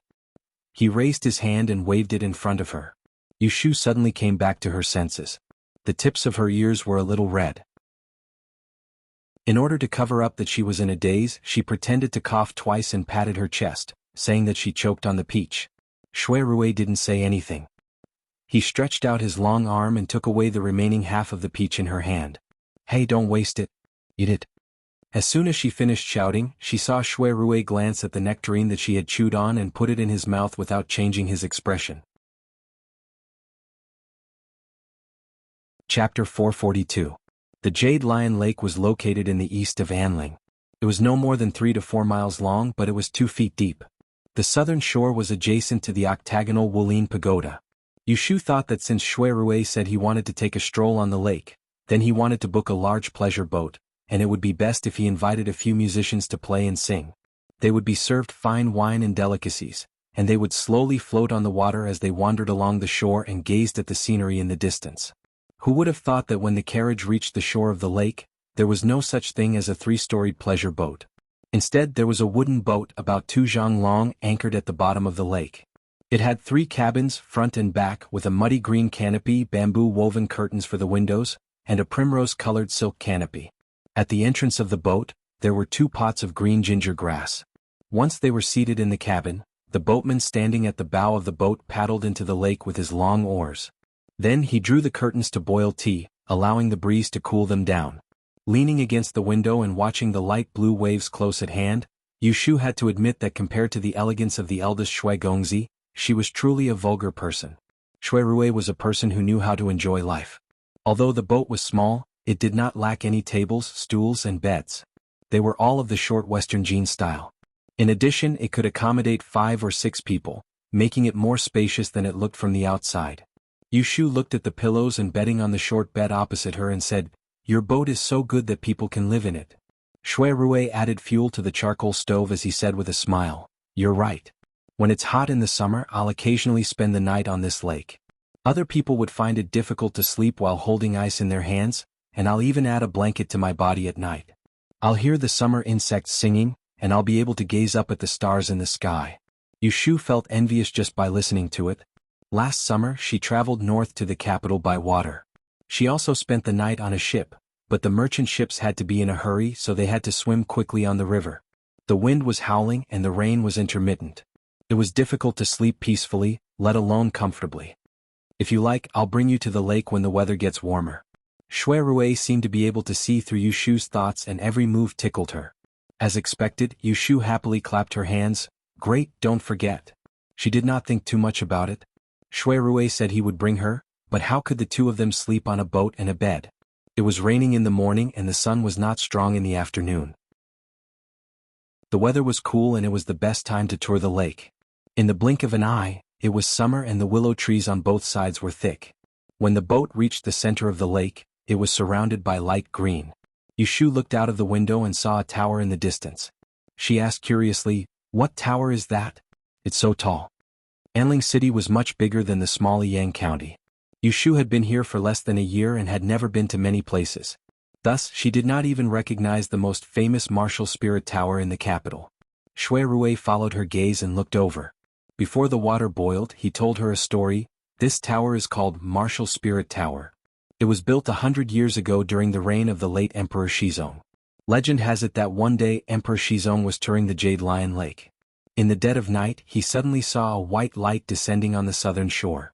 A human figure appeared in the light, looking at the lake. Emperor Shizong went up to ask who it was. That person turned his head and said in a dignified manner, "I came from the Jade Lion Palace to meet my descendants. I'll be leaving soon." Emperor Shizong was shocked and woke up. He knew that it was a dream. Later he met Xia Jiangyi and asked about the dream. He found out that the person in the dream was the martial spirit emperor. Emperor Shizong ordered a tower to be built on the shore of the Jade Lion Lake and named it Martial Spirit Tower. This tower was used by the martial spirit emperor when he was in heaven. Yushu rested her chin on her hands and listened with great interest. The De dynasty had been around for 300 years and there were many wise rulers. This Emperor Shizong who liked to dream was a wise ruler in Yushu's impression. Haha. What's so funny? Shui Rui looked at Yushu who suddenly started laughing. He did not know what was so funny about her. I'm laughing that our Emperor Shizong really liked to dream. Yushu said disrespectfully. She stretched out her fingers and counted, dreaming of the martial spirit emperor is one of them. He also dreamed of the 9 heavens Xian and V and added mathematics to the Diyan examination. I also heard that 100 years ago, there were 2 sons of Yi in the same dynasty. Emperor Shizong also had a dream. She stretched out 3 slender fingers and waved them in front of Shui Rui and smiled. Shui Rui glanced at her set of white teeth and felt an itch in his heart, so he shifted his gaze away and said, "During Emperor Shizong's reign, there were indeed quite a number of strange and extraordinary people. Other than the 2 Emperors Shizong, there was even a female general." A female general? Yushu immediately came to her senses. She sat up on her knees and rested her arms on the tea table. She waited excitedly to listen to his story. It would be fine if it was a chaotic era. But in this prosperous era, there was a female general. This in itself was a strange story. Shui Rui stopped talking and asked her, "Do you want to hear it?" Yushu's head moved up and down. Shui Rui's eyes flashed slyly, "Kiss me first, then I'll tell you." Shui Rui held back his laughter when he saw the expression of, "Why are you like this?" on her face. He purposely pointed at his right cheek and said seriously, "You kissed my left cheek last time, so I'll kiss my right cheek this time." Yushu did not know whether to laugh or cry at his request. She thought to herself, how can this person be so shameless? He always wants to take advantage of me when he has the chance. Actually, kissing him was not a big deal. They were no longer in the ambiguous relationship of brother and sister. They were in love with each other and kissing wouldn't make her pregnant. However, seeing his confident look, she was a little depressed. Shui Rui looked at her eyes flashing and cheeks bulging. There was a trace of foolishness in her cleverness. He could not help but smile. Yushu happened to catch a glimpse of his snicker and realized that he was teasing her. She was immediately annoyed and sneered inwardly, but her face was a little embarrassed. She lowered her head and said shyly, "Then come closer." Shui Rui was originally teasing her, yet who would have imagined that he was about to succeed, so how could he not be happy? There was a small coffee table between the two of them, and he leaned towards her and stopped at a distance of an inch. He could smell the refreshing fragrance that was like dew on her body, and his gaze descended onto her smooth forehead. That circle of fine and curly hair caused his heart to soften, and he practically forgot his impure intentions. Just then the person in front of him moved. When he saw her raise her face, he turned his head to the side. Unexpectedly, she put her hands on his face and held it in her hands. Then she kissed him quickly and accurately. She pecked his lips. Shui Rui reacted in the next moment. He was so excited that he almost lost his balance. However, this kiss ended quickly. When he came back to his senses, Yushu had pushed his face away and quickly moved 2 feet away. She got up from the stool and sat on the short couch not far away. Shui Rui's hand grabbed empty air. He looked at Yushu who was pretending to look out of the window. He had an impulse to pull her over and kiss her. Fortunately, he still remembered that he was on a ship. Taking a deep breath, he sank it into his dantian and suppressed his restless thoughts. Sitting up straight, he looked at her figure that was right in front of him and laughed in a low voice. It was intermittent once or twice, and it was obvious that he was in a very good mood. Yushu was proud of herself. But when she heard him laughing non-stop, she became shy. She turned her face and stared at him. She said in a bad mood, "What are you laughing at? Don't laugh." Who knew that when Shui Rui heard this, he laughed even more happily. "Ah, then come and kiss me again. I won't laugh anymore. Dream on." Chapter 443. As the sun set, they returned from the lake. Shui Rui, who had been handling cases for days, finally felt relieved. He sat in the carriage and looked for an opportunity to hold Yushu's little hand. She didn't shake him off until they arrived at Wanji Tower. "I'll go upstairs first." Yushu entered the backyard and left Shui Rui. She trotted upstairs. On the boat, she drank a pot of tea and endured it all the way back. Shui Rui watched her run away and laughed in his heart. When he got off the boat, he knew that she was in a hurry to go to the toilet, but she didn't say anything. He was embarrassed to ask directly, so he had to ask the coachman to hurry back. A quarter of an hour later, Yushu had changed into a clean pair of shoes and socks in her room. She relaxed and sat on the recliner to rest. She held the list of rare objects in her hand. Whenever she had free time, she would flip through it and ponder over the list of feng shui treasures that were practical and easy to raise. Her eyes flashed as she vaguely came up with an idea to make money. Shui Rui sent someone to call her for dinner. Yushu was in the study writing a document. She had just started, so she didn't want to delay. She thought it would be better to finish it in one go, so she sent the servant away. Just like that, an hour passed by. Shui Rui waited for a long time, but the dishes were already cold. She still did not come, so he personally went up to call for her. After saying 3 sentences, he coaxed Shuyu downstairs. "Who said you were hungry on the way back and now you want to eat?" "Big brother, eat first. I have to finish writing this." "Then you write it. It's boring to eat alone. I'll wait for you." "Don't, I'll wait for a while." "Don't worry, I'll sit here. You do your work and don't worry about me. Let's go and eat first." Shui Rui looked at Yushu's helpless face and his lips curved slightly. Other people did not understand her, but based on the vicious things she had done, they would always think that she was a condescending person who would not be moved by force or persuasion. However, he knew her inside story. Her heart of stone was only towards outsiders, but towards the people she regarded as one of her own, this girl had always been accommodating and extremely soft-hearted. In other words, it was something worth rejoicing over to be able to be taken seriously by her. He thinks about it carefully. Just looking at the people around Yushu, who hasn't received her kindness. Yu Xiaoxiu can live a carefree life because he has such a good sister. Zhao Hui can change her appearance and get rid of her bad luck because she has such a foster daughter. Xia Jiangmin can stay in the capital safely because she has such a sister. Xen Lu can save his life at a critical moment because he has such a friend. There was also Jing Chen. If it wasn't for her love and friendship and accompanying him all the way, this Taoist of Dain sect would still be alive or dead. When Shui Rui thought of Jing Chen, he felt a little unhappy. Previously, every time he saw Yushu's stubborn look towards Jing Chen, he felt envious and depressed, as if swallowing a mouthful of saliva. His heart was full of regret. It was clear that he met her first, but because of a moment of hesitation he actually let someone else get the moonlight first. Fortunately, that Taoist priest did not know what was good for him, so he turned back in time and snatched her back. Otherwise, he did not know how long he would have to swallow this bitterness. After dinner, on the contrary, Yushu was not in a hurry to think about her plan to earn money. Seeing that the courtyard was quite cool, she asked someone to move the table and chairs and sat outside with Shui Rui to get some fresh air. Shui Rui felt that it was too dark, so he asked Guiqi to add a few more lanterns on the second floor to illuminate the courtyard. The light rain in the morning was not enough, so it became hot and stuffy at night, as if the sky was covered with a quilt.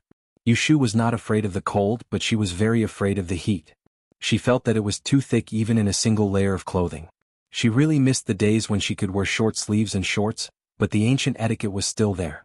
Even men could not casually expose their hands and feet, let alone women. Shui Rui held a folding fan. Seeing that she gently pulled her collar, he considerately changed the direction of the fan and fanned for her. Yushu did not stand on ceremony with him. She even moved closer to him, tilting her neck to let the cold wind get close to her. She squinted her eyes and looked like she was enjoying it. Seeing this, Shui Rui wanted to laugh, but he did not stop fanning. Xiao Dai, who was waiting at the side, saw this situation and quickly turned to go upstairs. On the stairs, she met Xiao Qing, who came down with a lamp. "Where are you going?" Xiao Qing asked. "Go back to the room to find a fan. Look, the lady is hot." Xiao Dai pointed to Xiao Qing, who was sitting in the courtyard. Xiao Qing looked over and rolled her eyes. She pulled Xiao Dai and whispered, "There is no need to go. Isn't the young master fanning the lady?" Xiao Dai stared at her and said, "How can we let the young master do it? If the shopkeeper sees us, he will think that we are slacking and will definitely reprimand us." Xiao Qing looked at the courtyard calmly and said to her, "Don't worry, the shopkeeper will definitely not reprimand us. If you go there with a fan now, the young master will be unhappy." Xiao Dai did not understand and said with a fox face, "What kind of nonsense is this? The young master is happy to please the lady. Why are you going there? Ah? Why does the young master want to please the lady? Xiaoqing covered her mouth and laughed. She scolded her for being a silly girl and pulled her to the corner of the stairs where there was no one. She whispered in her ear, "Can't you see that the young master and Our Lady are a couple?" Really? Xiao Dai cried out involuntarily. Shu, lower your voice. Xiaoqing hurriedly covered her mouth and poked her head into the courtyard. Seeing that Shui Rui and Yu Shu did not notice them, she pulled Xiao Dai and the two sisters ran upstairs to talk. On this side, Yu Shu felt lazy from the breeze and was slightly sleepy. She was just about to tell Shui Rui that she wanted to return to her room to rest when she raised her eyelids to see that his gaze went past the top of her head and looked behind her. Yu Shu turned her head and saw that at the back door, Gui Qi was leading an official in a gray robe forward. "My lord." "What happened?" "Something happened in the prison." Yu Shu's face tightened and she sat up straight. She was afraid that Ji Xingxuan, who was locked up in the prison, would cause trouble again. Shui Rui also frowned. He put down the folding fan in his hand and said coldly, "Speak clearly." The official looked around and did not avoid Yu Shu. He lowered his head and quickly said, "The prisoner Ji Xingxuan fainted this morning due to a high fever. She did not wake up even after pouring water and salt. She was probably tortured too much. This subordinate was afraid that she would not be able to bear it, so I came to ask my lord if we should stop the torture and treat her." Shui Rui's expression suddenly changed and he scolded, "Tortured too much? How did you do it? Don't you know that this is a wanted criminal of the imperial court and that no accidents can happen before she goes to court?" There were two reasons for putting Ji Xingxuan in prison. One was to interrogate her with torture and find out who was behind the scenes. The second was to guard her well so that she would not be silenced. So from the beginning, he had instructed his subordinates not to torture her too heavily and to keep her alive.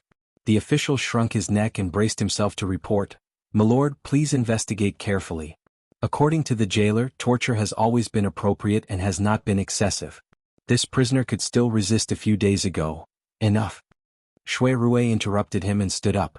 He ordered, "Quickly go to Jingui Hall and find a doctor. I will go to the prison to take a look." Seeing this, Yu Shu also stood up. She reached out and pulled him, saying, "I will go with you." Shui Rui was about to shake his head when he saw Yu Shu's serious expression. She said with certainty, "I know Ji Xingxuan better than you. I will go with you. If she dares to play tricks, I can warn you." Yu Shu did not believe that Ji Xingxuan fainted for no reason was an accident. She was afraid that Shui Rui would be careless and fall into her trap, so she insisted on going with him. Chapter 444. There were several prisons inside and outside of Anling. The prison of the Ministry of Justice, which was responsible for judging crimes, held the most prisoners. However, when it came to torture, the Supreme Court, which was responsible for the prisons, held the most severe punishments. There was a saying that if one went to the prison of the Ministry of Justice, they would inevitably suffer physical pain. But if they went to the Supreme Court, they would lose a layer of skin even if they didn't die. As a suspected criminal, Ji Xingxuan had been imprisoned in the Supreme Court's dungeon for 7 to 8 days. Yu Shu followed behind Shui Rui, and as soon as they entered the dim and damp dungeon, Shui Rui silently held her hand. Even though she wasn't afraid of the dark, she didn't refuse and allowed his large hand to hold her small hand. The jailer led the way in front. A flickering lantern floated in front of them. The dripping sound of water above their heads could be heard. Occasionally, one or two painful moans could be heard. It was as if the netherworld was beside them, making one's hair stand on end. Yu Shu secretly sneered. After coming to the capital, she only went to the dungeon twice, and both times were to visit Ji Xingxuan. What kind of ill-fated relationship was this? The dungeon structure wasn't complicated. After passing through 2 layers of prison doors, they arrived at the place where Ji Xingxuan was imprisoned. The brazier on the wall was burning, illuminating the surroundings. Shui Rui finally let go of Yu Shu's hand. A man who looked like a jailer came up and talked to him in a low voice. Yu Shu looked around and quickly found a gray figure lying against the wall in the cell on her left. The figure's back was facing the cell door, bent over on a simple wooden bed, motionless. Her vision darkened. Her intuition told her that this was Ji Xingxuan. As expected, Shui Rui said a few words to the jailer and then shifted his gaze to this cell. He asked, "Why is Dr. Zhao not here yet?" As they were talking, a series of footsteps approached them from behind. Yu Shu turned around to look and saw that the official who went to the Wangji Tower that night was leading a man who was carrying a medicine box over. When the man saw Shui Rui, he hurriedly quickened his steps and walked forward. "Milord, this is Dr. Zhao from Jingwatang." As a medical center, Jingwatang was in a special situation. It was affiliated with the Supreme Court and treated a group of criminals who couldn't see the light of day. They didn't treat the wounded and dying, but dealt with the aftermath of a heavy punishment. "Milord Shui." Dr. Zhao greeted Shui Rui. Shui Rui waved his hand to the side and ordered the prison guard to open the cell. He then led Dr. Zhao inside to check on Ji Xingxuan's condition. After a while, the doctor walked out and Shui Rui asked with slight impatience, "What happened to the prisoner? Why is he unconscious?" Yu Shu saw the strange expression on the face of the doctor invited by Jingwatang. She wanted to say something but hesitated. "Darren, may I have a word with you?" Shui Rui nodded and walked away. Feeling strange, Yu Shu didn't follow him. After a while, she saw Shui Rui come back. Seeing his gloomy face, she couldn't help but ask, "What happened?" Shui Rui's gaze was complicated as he glanced at the person who was locked in the cage. Just as he was hesitating on how he should tell Yu Shu about this, he heard a rapid gasp, as if a person who had sunk into the water had climbed up to the shore. It was followed by a series of coughs. Yu Shu immediately turned her head and saw the figure on the wooden bed move and slowly climb up. Ji Xingxuan woke up at this time. Ahem ahem ahem. The gray-black figure turned around and looked at the light. His messy hair and dirty face made Yu Shu unable to recognize him for a moment. Ji Xingxuan quickly recognized her current situation. She leaned against the wall, and with the light from the brazier, her blurry vision swept across the people outside the cage.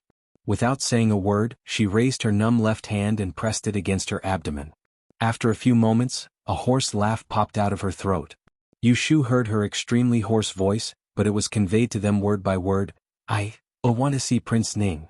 This request baffled Yu Shu. She thought to herself that she didn't know what was good for her to still want to get involved with Lu Hao at this point. Thus, Yu Shu turned around to look at Shui Rui, who was the only one here that could make decisions. Yet she saw him go silent for a moment before he spoke with an expressionless face to the person in the cage. "Is the child in your womb King Ning's flesh and blood?" Yu Shu was shocked and speechless. She stared at Ji Xingxuan in disbelief. She was actually pregnant. On the 9th day of the 2nd month this year. Ji Xingxuan did not answer the question and said something that didn't make sense. But how could Shui Rui not hear the meaning behind her words? He asked Dr. Zhao, who was waiting at the side, "How long has she been pregnant?" Dr. Zhao answered carefully, "Not more than 3 months." Yu Shu also understood now. The 9th day of the 2nd month that Ji Xingxuan mentioned should be the day that she and Lu Hao had an affair. With one calculation, she knew that she was pregnant. If she wasn't lying, then this child must be Lu Hao's. Yu Shu's emotions were very complicated. She didn't know if she should be happy for Ji Xingxuan's downfall or should she be worried that she was pregnant with the flesh and blood of the imperial family at this time. And getting pregnant before marriage was undoubtedly a scandal. A woman's innocence was destroyed.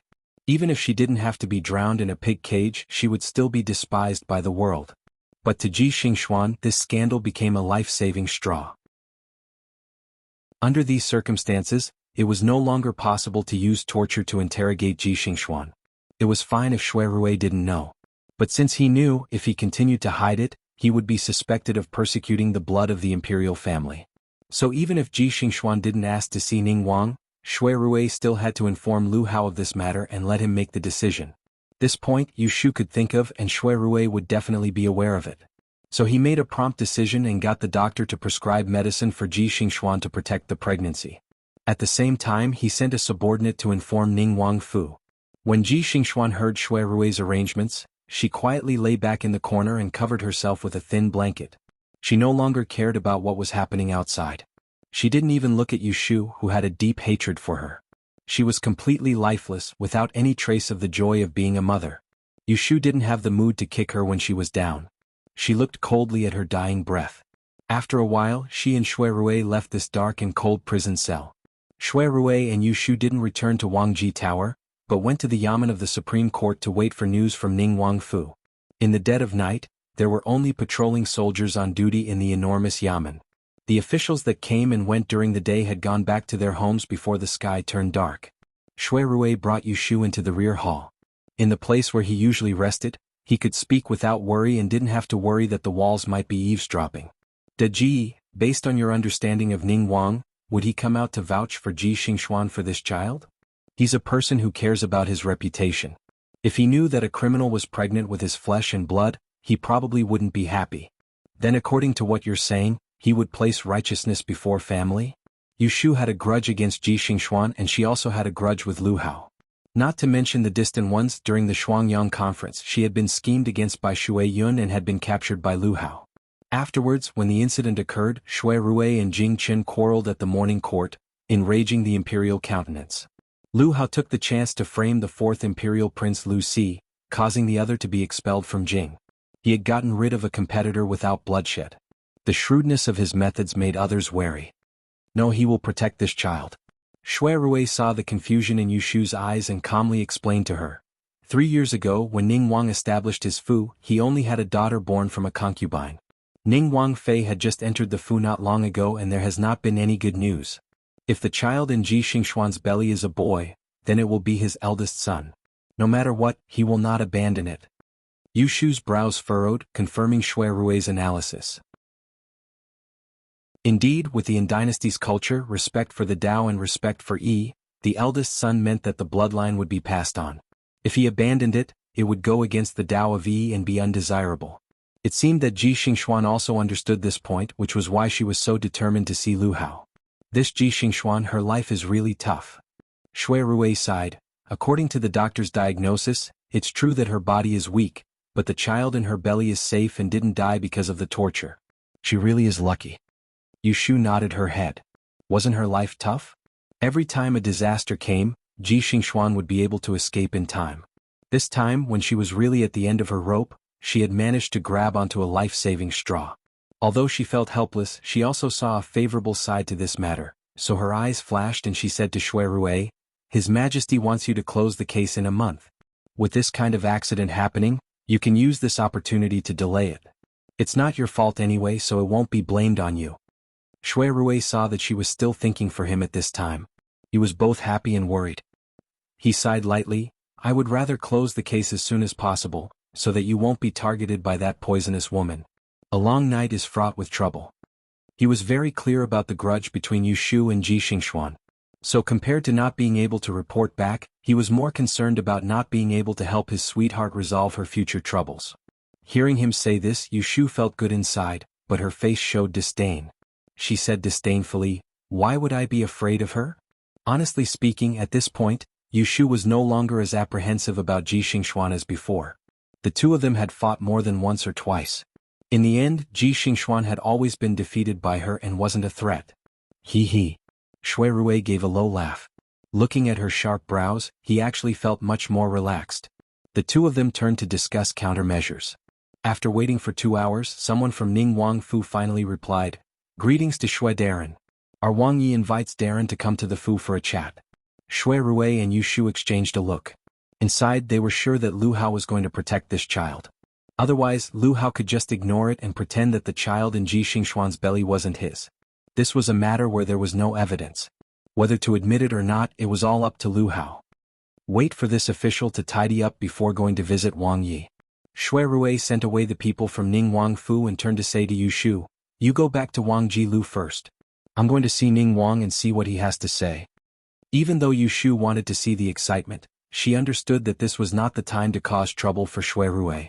So she nodded and said, "Then be careful. I'll go back and wait for you." Ning Wang was not an easy person to get along with. Shui Rui had been at odds with him for a long time.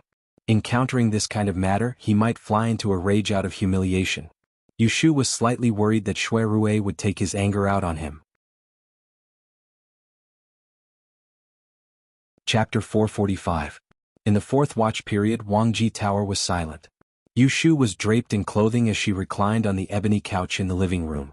There was a hard wooden board on her bent knees and paper on top of it. She could use a willow charcoal pen to draw. On the side, the list of rare objects was open. On the page facing upwards, there was an exquisitely crafted jade bracelet with detailed annotations written on the side. "Miss, it is late at night. Newbie will make the bed. Rest. If you stay up, it will be daybreak." Xiao Qing took down the lampshade and replaced it with a candle. She leaned over to persuade Yu Shu. Yu Shu raised her head from the lines that she had scribbled on the paper. She used the back of her hand to rub her sore eyes. She said tiredly, "My eldest brother has not returned yet?" "Not yet," Xiaoqing said, "Why don't you lie on the bed first? When Gongye returns, Newbie will wake you up." Yushu gave a yawn and nodded. She put away the books, papers, and brushes in her hands and put them in the secret compartment of the study. She then passed through the door to her bedroom. She undressed and lay down. The night was not as hot as the evening. She closed her eyes and after a while, her breathing became steady. Not long after Yushu fell asleep, Shuirui finally came back from Ningguangfu. When he entered the Hoyuan, he first raised his head to look upstairs. He didn't know if Yushu had fallen asleep. He asked the Xiang who was on duty in the Hoyuan tonight, "When did the lights go out upstairs?" This one just saw Xiao Dai pour water downstairs. Shuirui was afraid that Yushu was already lying down and that he would disturb her if he went upstairs, so he asked Xiang to find Yushu's maid and ask her about it. When he found out that Yushu had waited for him for half the night and had just fallen asleep, he couldn't help but feel sorry for her. Miss said that when Gongye returns she is to wake her up. Should Newbie go upstairs and wake her up? Xiaoqing asked Shuirui. Shuirui did not even think before stopping her. He rubbed his forehead and said, "No need, let her rest." "Yes, this servant will take her leave." Shuirui had been running back and forth for the entire night. After a simple wash, he went to bed with his clothes on. Taking advantage of the fact that the sky was not yet bright, he seized the opportunity to rest for 2 hours. When the day came, he still had to enter the palace to meet the emperor. The next day the sky was bright. Yushu woke up and saw the sun outside the window. Her face was a little bad. She called Little Butterfly who was sprinkling water outside and asked. Only then did she know that Shuirui came back at dawn and went out again in the morning. "Why didn't you wake me up?" Yushu said unhappily. Little Butterfly stammered and looked back outside the door. Xiaoqing walked in with morning tea. Seeing Yushu's serious face, she thought for a while and understood, so she went forward to apologize. "It's all Newbie's fault. When Gongye came back he called me for questioning. I blurted out that Miss was asleep, so Gongye didn't allow us to disturb you." Yushu was just angry when she woke up, but she would not vent her anger on the 2 maidservants. Hearing this, she did not pursue the matter further. She waved her hand and asked them to wash up and change into a thin garment.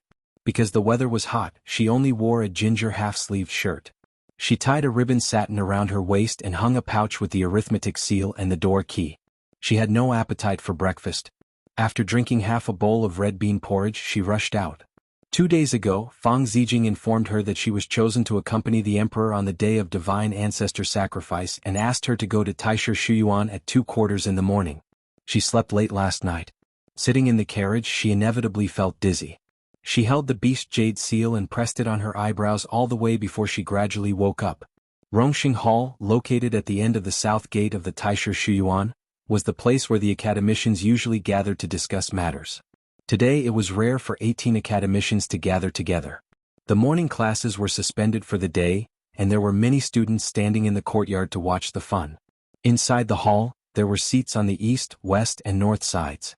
There were a total of 18 chairs, and all the academicians of the 6 disciplines were present. At a glance, half of them were old people with white hair, but there was no lack of beautiful women and handsome young men. But without exception, they all had extraordinary attainments in the study of and were worthy of their name. Inside the door there were 4 or 5 young students, both male and female. They were all good-looking people, dressed in 2-colored uniforms. Their faces looked more or less immature, and it seemed that they were this year's newcomers. "It's 1:15 in the morning. Is everyone not here yet?" Academician Gao of the mathematics department looked outside the door with slight impatience. He glanced at the 5 students standing below, and it was obvious that one person was missing. As soon as he spoke, someone else chimed in. "Which colleague's candidate is not here? Tell us, don't make us wait in vain." Fang Zijing, who was flipping through a chess manual, lifted his eyelids and said casually, "Maybe they were delayed on the way here. It's not a big deal to wait for 1/4 of an hour." Academician Gao said in a strange tone, "It seems that Academician Fang's disciple is late. 1/4 of an hour is easy for you to say, but bringing such an unpunctual junior to the day of divine ancestor sacrifice might ruin things. If something goes wrong, are you going to be responsible for it?" "Ha, Academician Gao, why are you so angry so early in the morning? I see that the bridge of your nose is black. Be careful of what you say today." A gorgeous woman sitting below Fang Zijing laughed and played with the crystal-clear beads on her wrist. It was obvious that she was helping Fang Zijing. This charming and beautiful woman was none other than Madame Lu, who had just retired from her post as the Right Magistrate of the Celestial Commissioner a month ago. She was now teaching physiognomy at the Taisha Library. Half of the young teachers who had just entered the school this year were under her tutelage. Academician Gao was a little embarrassed by Madame Lu's words, but he did not argue with her. He just looked at Han Wenguang, who was sitting above him with his eyes closed, and silently swallowed his words. Jing Qin, who was also a new academician this year, paid no attention to the outside world. He held a scroll of Taoist scripture in his hand and tilted his head to look outside the door. He saw a figure walking over from afar. His eyes flickered and he lowered his head again. Yushu walked to the door of Rongxing Hall and saw that it was full of people. She knew that she was the last to arrive and she was secretly puzzled. Wasn't it 7:15? She had seen the sundial at the main entrance, and it was just 7:15. She had arrived a quarter earlier, but why were all these people earlier than her? Thinking of this, she did not stop walking, and as soon as she entered the door, she first greeted the many elders present. "Student Yushu, fellow academicians, nice to meet you." After saying that, she looked up and saw that most of the 18 academicians present were looking at her unhappily. Yushu was puzzled and did not know that she had been made a fool of. "Okay, now that everyone is here, we can get down to business." Academician Shangguan of Yili was the oldest among the people, so no one objected to him presiding over the matter. "I will start first. Academician Qin, Academician Do, and I will recommend this year's new 9th grade E-Master, Qin Yuero, who is ranked 32nd in Yili. Does anyone have any objections?" After Academician Shangguan finished speaking, Yushu slightly turned her head and saw that Qin Yuero, who was also waiting to the side, was among a few other students. When the academicians asked questions, she would answer them in a well-behaved manner. Before coming here, Fang Zijing did not tell Yushu clearly, but looking at the situation she could guess why they were standing here. It turned out that just the recommendation of 3 academicians was not enough. In the end, whether or not they could participate in this year's ancestral worship ceremony still needed to be reviewed by all the academicians before a decision could be made. This knowledge caused Yushu to have a bad feeling in her heart. She looked around without batting an eyelid, and she wasn't surprised to see the virtuous and respected old diviner Han sitting in the seat of honor. Yushu could almost predict that when it was her turn, she would definitely be troubled. Chapter 446. Every year, on the sacred ancestor sacrifice day, the emperor would personally go to the ancestral mausoleum to offer sacrifices. The imperial historian's library would choose 6 students to attend the ceremony. This was a great opportunity for the emperor to show his face, and the 12 prefectures' Ishua families wouldn't miss it. However, the Taisha Library had its own rules. Every year, the 6 candidates were not only the children of the capital's aristocratic families, but they would also choose young teachers from the north and south according to their discretion. On one hand, it would avoid being accused of nepotism, and on the other hand, it would not bury true talents. Thus, Academician Shangguan recommended Qin Yuero because last year, Academician Qin and Academician Do recommended a junior from the Shangguan family. This year, the Shangguan family and Do family didn't have any new students. The Imperial Historian's Library would inject new blood every 3 years, and this year they couldn't recommend old people. This was another rule that everyone tacitly agreed on. Without a doubt, no one disapproved of Qin Yuero attending the ceremony on the sacred ancestor sacrifice day. After a few simple questions, the 18 academicians unanimously agreed. The next 2 male students were also from the Anling aristocratic families. Their rankings in this year's Grand Yen examination weren't low, and one of them was a 6th grade Ishua master. Yushu could see that including Qin Yuero, these 3 people were already set in stone. Today they were just here to go through the motions. As for the remaining 3 people, including Yushu, they weren't from the Anling 12 prefectures' aristocratic families. Just based on their names it was obvious. What made her slightly surprised was that Han Wenguang, who was a master of the 3 predictors, recommended a Xiaoyi master named Sun Jun. He was also from a humble background. The academicians were obviously harsher on Sun Jun. Not only did they ask a few difficult questions, but the academician who taught physiognomy also called Sun Jun in front of him and carefully looked at his palms and palms. Sun Jun was about the same age as Qin Yuero, but he didn't look very smart. When he answered, he stuttered a few words, causing the academicians to frown slightly. However, they tactfully expressed their dissatisfaction to Han Wenguang and didn't directly oppose him. However, Han Wenguang only said one sentence to suppress these complaints. Although the Sun family is now in decline, their ancestors are the military school of Qimen Dunjia. Their ancestors have passed down a book called Ghost Valley 7 Chapters. Sun Jun has already offered this strange book to the Taisha library and temporarily stored it with me. I will take it out and read it with my colleagues in the next few days. This child's righteous action shows his moral character. Is it not enough to pay homage to the heavens? Yushu thought to herself that she did not know the content of the 3 chapters of the Haunted Valley, but she could guess its value from the expressions of more than 10 academicians present. Since Han Wenguang had openly invited everyone to have a piece of the pie, no one would be stupid enough to make things difficult for him. This was not making things difficult for Han Wenguang, it was making things difficult for themselves. Even Fang Zijing, who had always been at odds with Han Wenguang, just blew his beard and acquiesced to this matter. After Sun Jun there was only Yushu and another girl left. Yushu then looked at the delicate girl in a pink skirt. She just felt that she looked familiar, but for a moment she couldn't remember where she had seen her. At this time Academician Kong, who was sitting on the right side of Academician Shangguan, was the old master of the Kong family, one of the 12 aristocratic families of the capital. After discussing with Academician Xie and Academician Jing, I am willing to recommend Miss Zhan from Jiangxi, the 39th place in Feng Shui this year, level 9 Master Yi Zhan Shuiyuan. Yushu now remembered that Miss Zhan in front of her was not one of a group of female students who were summoned to the small building for questioning because Jing Chen was suspected on the second day after the stargazing platform murder. At that time, these delicate girls spoke to protect Jing Chen and even accused the deceased Chao Yuling of improper behavior. It could be said that Yushu did not have a deep impression on her. Thinking of this, Yushu looked up and found the indifferent figure of Jing Chen among the 18 chairs. She looked at him silently, and her mood was surprisingly calm. The depression and unwillingness of the previous parting gradually disappeared in the disappointment again and again. What was left was only a few inexplicable feelings of loss. When she could stay out of the matter, she understood that a man with a special background like Jing Chen had too many involuntary actions.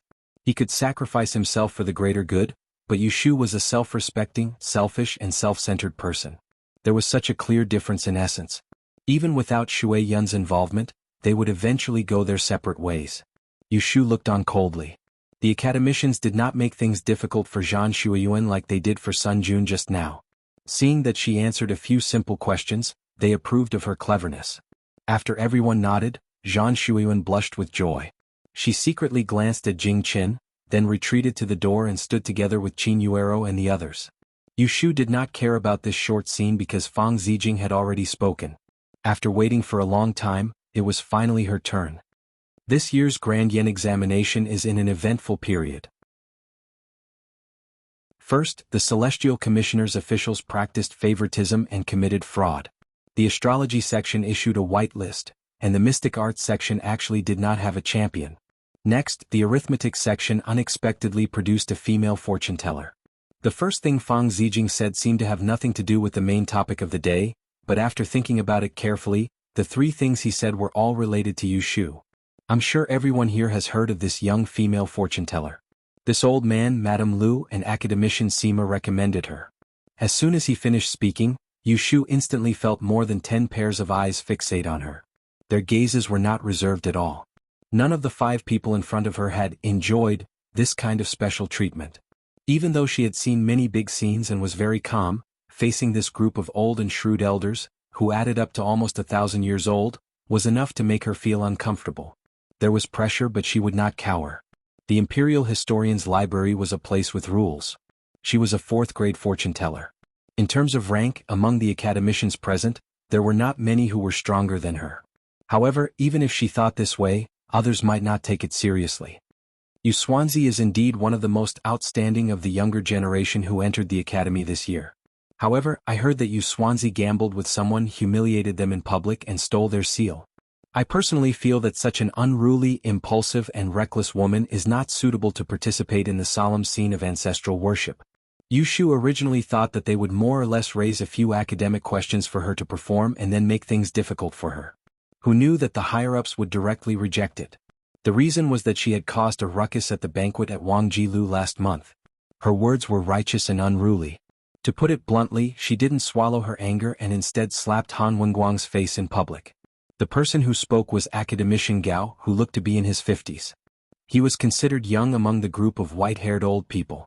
Yushu had seen him once from afar. At that time, Xn Lu had pulled her to identify him, reminding her that the Gao family and the Han family were in-laws. Since she had offended Han Wenguang, it was best not to think about worshipping this academician Gao as a disciple. Yushu did not care at that time. With her level of knowledge in mathematics, she had never planned to study at the Imperial Historian's library. Yushu looked at Han Wenguang, who was sitting calmly in the seat of honor, and sneered to herself. Now that this academician Gao had made it clear that he was in cahoots with Han Wenguang, it was not appropriate for her to defend herself on such an occasion. What kind of people were there? Black and white had their own conclusions. If she could not make it clear with a few words, it would instead make her seem rash. Therefore, she turned to look at Fang Zijing, thinking that Fang Zijing was the one who recommended her. Shouldn't he speak up for her? Fang Zijing didn't say anything, but the other person whom Yushu met for the first time today said, "What's the matter? Where did academician Gao hear this rumor? Why is it different from what I have heard?" It wasn't that Yu Xuanzi was holding a banquet to entertain his guests, but there just had to be someone who didn't know what's good for him and chose to come and challenge him on his wedding day. Not only did he fail to pick a fight, he was ridiculed instead. How could it be that Yu Xuanzi's words and actions were wrong? After all, she was personally chosen by the Celestial Commissioner, and her name was on the Celestial Commissioner's list. How could she let a few villains talk about it? If she did not speak up, then she would be a good-for-nothing.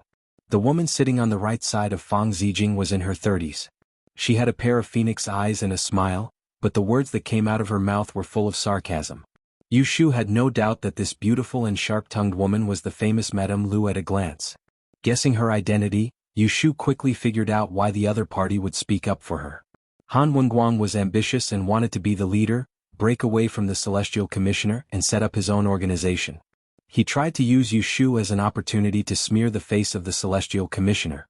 All kinds of calculations the Celestial Commissioner would definitely be aware of later, so how could she not be angry with Han Wenguang? After the banquet at Wangji Building, Han Wenguang's faction did not make any moves for a month.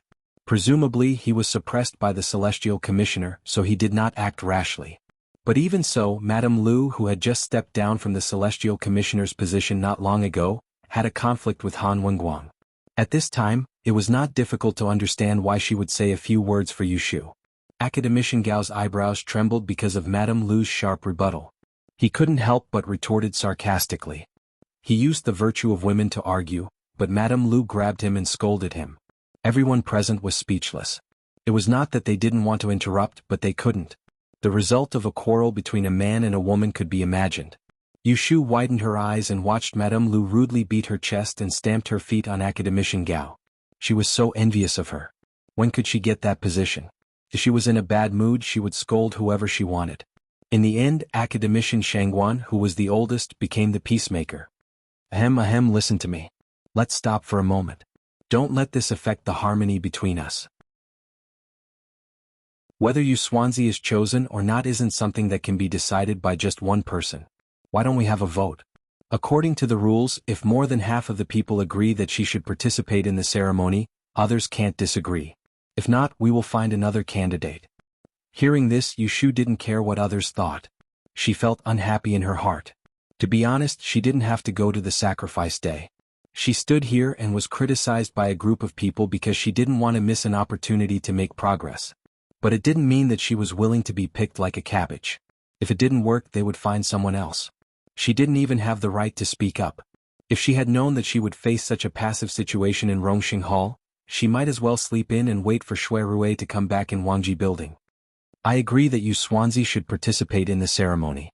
Madame Lu was the first to speak, followed by Fang Zijing, Sima Kuei, and then Academician Qin who taught Ili, Academician Qin who taught arithmetic, Academician Xie who taught physiognomy, and Academician Shangguan. One after another, 7 people expressed their agreement. This was not enough. At least 9 people were needed to decide. 2 people were not enough. Seeing this, Academician Shangguan sighed and confirmed, "Is there anyone else who wants to say something?" No one answered. Yushu lowered her head. In the eyes of others, she looked a little discouraged.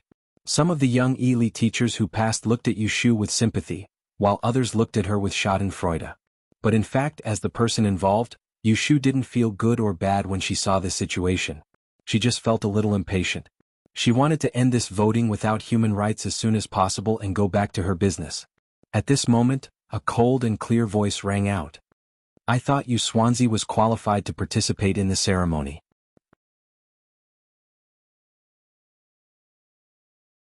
Chapter 447.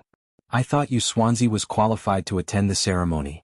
Yu Shu was stunned and looked sideways at Jing Chen, who had just spoken. She saw that he was reading the Taoist scripture in his hand without raising his head, as if she had heard an illusion. Jing Chen would speak up for Yu Shu. No one present would be surprised about this except Yu Shu herself. However, Han Wenguang's influence was greater than Yu Shu had imagined. Out of the 18 academicians, half of them did not approve of her participating in the sacred ancestor sacrifice ceremony. Even with Jing Chen's support, the situation could not be reversed. Under Madame Lu's beautiful eyes, academician Shangguan could only regretfully announce that Fang Zijing and the others needed to recommend another candidate as soon as possible. Even a fourth-class female Xuanzi can be scolded. The Taisher library is really getting better and better every year. Madame Lu sneered and left. When she passed by Yu Shu, she did not say anything. She just raised her hand and gently stroked her shoulder and then passed by. Yu Shu, who felt that she had been comforted, felt a little strange. She turned her head to look at Madame Lu's graceful back as she walked away. She wondered if she should find a time to pay a visit to this strong woman. Madame Lu's words before she left had annoyed some of the old people in the Taisher library. Immediately, someone shouted with dissatisfaction, "Only women and villains are difficult to support." Yu Shu looked back and saw a few angry old faces. She suddenly felt much better. After watching the show, she immediately raised her hand to salute Fang Zijing and asked to leave. "Academician Fang, there is nothing for me here. I will leave first." Fang Zijing had been quietly looking at her. Seeing that she was not selected, he could still maintain a sense of propriety. His eyes flickered slightly and he nodded. "You go." Before Yu Shu left, she quietly looked at the two people present. One was Jing Chen and the other was Han Wenguang. Jing Chen's eyes never left the scripture from beginning to end. His undistracted look made Yu Shu suspect that he had said that on a whim, so she did not take it to heart. What she noticed was that Han Wenguang did not show any emotion on his face. He did not show the slightest bit of pride because he had tripped her up. Obviously he did not take her seriously. Yu Shu wasn't very angry towards this because she knew her own limitations. She didn't have the qualifications to challenge such a cunning figure now, so she could only make a note of this in her heart. Sooner or later she'd wait for an opportunity to pay him back. Humph, it was just accompanying the emperor to worship the tomb. If he didn't want to go, then don't go. She didn't care. Coming out of Taisher Shuyuan, the sun was already hanging high. Yu Shu calculated the time. Shui Rui went to the palace and would come back in the afternoon. So she was not in a hurry to go back to Wangji Tower. Instead, she asked Lao Chue to drive the carriage to find the Commercial Association of Tihan in the east of the city and go to the territory of Beijing. The De and dynasty encouraged the people's livelihood and did not neglect the industry and commerce. The commerce in the capital was even more developed. Merchants from all walks of life had a head office in Anling. Among them, the Commercial Association of Tihan was not an old one, but it was a rising one in recent years. Last year, Beijing was promoted to the head office in Anling as the deputy general manager. Because he was close to Zhao Hui's family, Yu Shu often heard some market information from him. She also knew that Beijing had a lot of authority. She could ask him about some things that couldn't be bought outside. Before Yu Shu came, she didn't tell Beijing. Fortunately, it was the end of the month. Beijing stayed in the guild during the day. He didn't go to the shops downstairs to inspect, nor did he go to the warehouse to check the goods. Beijing was upstairs managing the accounts with several accountants. When he heard the waiter come up to pass on a message, he said a few words and went downstairs. When he saw Yu Shu in the tea room, he called for the waiter to change the ordinary tea on the table with the good tea he had collected the day before and greeted her with a smile. "Did the sun rise from the west today? I don't see you all day long. How do you have time to come here to find me?" Beijing teased Yu Shu. He was really surprised. "I have something to ask of you, uncle," Yu Shu said directly. "I want to find a few things. It's not easy to buy them outside or they're shoddy goods. Can you help me find a way to buy them?" She didn't call him uncle for nothing. Since Zhao Hui officially recognized Yu Shu as her adopted daughter, Beijing also treated her as half a daughter. Because of convenience, he often brought delicious food and fun things for them. Now that Yu Shu asked, he agreed without hesitation. "You only need to say, as long as there is a name, I can find a way to find it for you." Yu Shu regarded Beijing as an elder. She didn't say any polite words to him. She immediately took out a shining crystal the size of a copper coin from her pouch and handed it to him. She asked, "Does uncle recognize this thing?" Pei Jing took it in his hand and rubbed it. He raised his eyebrows and said, "This is carved water essence stone. There are no holes on it. It must be used for inlay." Yu Shu was happy when she heard this. Pei Jing's guess was right. This piece of topaz was a gift from the ninth prince. It was from a beautiful brocade box. The ancients loved jade. They often used jade to ward off evil spirits. It was used to nourish people and they carried it with them. However, few people recognized this crystal. They didn't know that compared to jade, crystals of various colors were also the best choice for feng shui. Moreover, the crystal was bright and transparent. It was the best for decoration. She had seen a lot of feng shui tools in the rare objects list, all of which were carved out of jade. A small bracelet used 18 Hitian jade beads, which was expensive to make. Yu Shu had seen the same bracelet in the Xan family's great exchange store, which was carved out of fine jade. She had copied others' ideas, so she thought of making a fuss about the raw materials. If she succeeded, she would have her own way of earning money. Pei Jing didn't know Yu Shu's plan. He weighed the topaz in his hand and smiled. He said, "This water essence looks good. Some rich people use it to decorate their jewelry. However, it is not as durable as jade. It is not very useful. Moreover, it is produced in a faraway place. So, it is not circulated in the market." Yu Shu heard his words. She was happy and worried at the same time. She was happy that no one recognized it. She was worried that it was not easy to find. She didn't have time to be disappointed because Pei Jing's next words made her excited. "I know a sea merchant. He seems to have this kind of water essence. He happens to be in the capital. If you want this thing, I will ask him." Okay. Please ask him for me." Yu Shu was happy. She didn't hide her desire for Pei Jing. "It would be best if there is ready-made. I want as much as you have. As long as the price is not too outrageous." Pei Jing waved his hand to reassure her. "Don't forget what your uncle is doing. I won't let you suffer any loss. Go back and wait for the news." Yu Shu was happy. She handed a cup of tea to Pei Jing. She said embarrassedly, "There is one thing that is not easy to find." "You said it."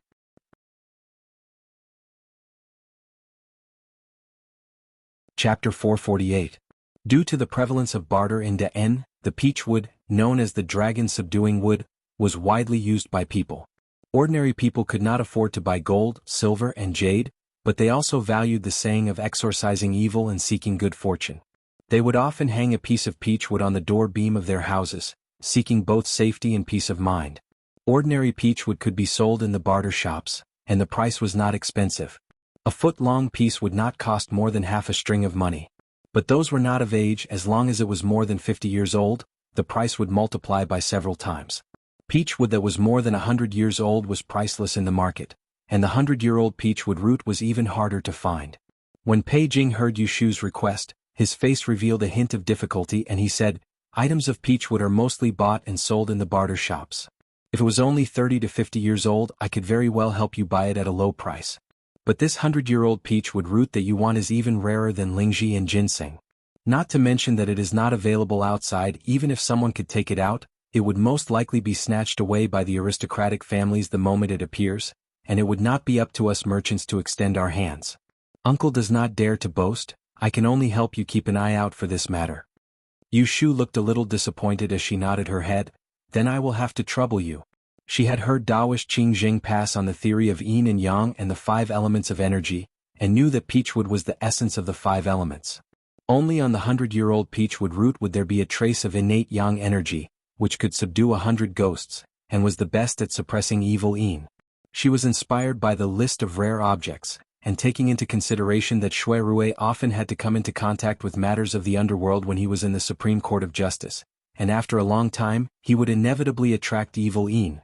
So she thought of borrowing the 100-year-old peachwood root to personally cultivate an object that could be carried around with him. But this 100-year-old peachwood root was not easy to find, so this matter could only be put aside for now.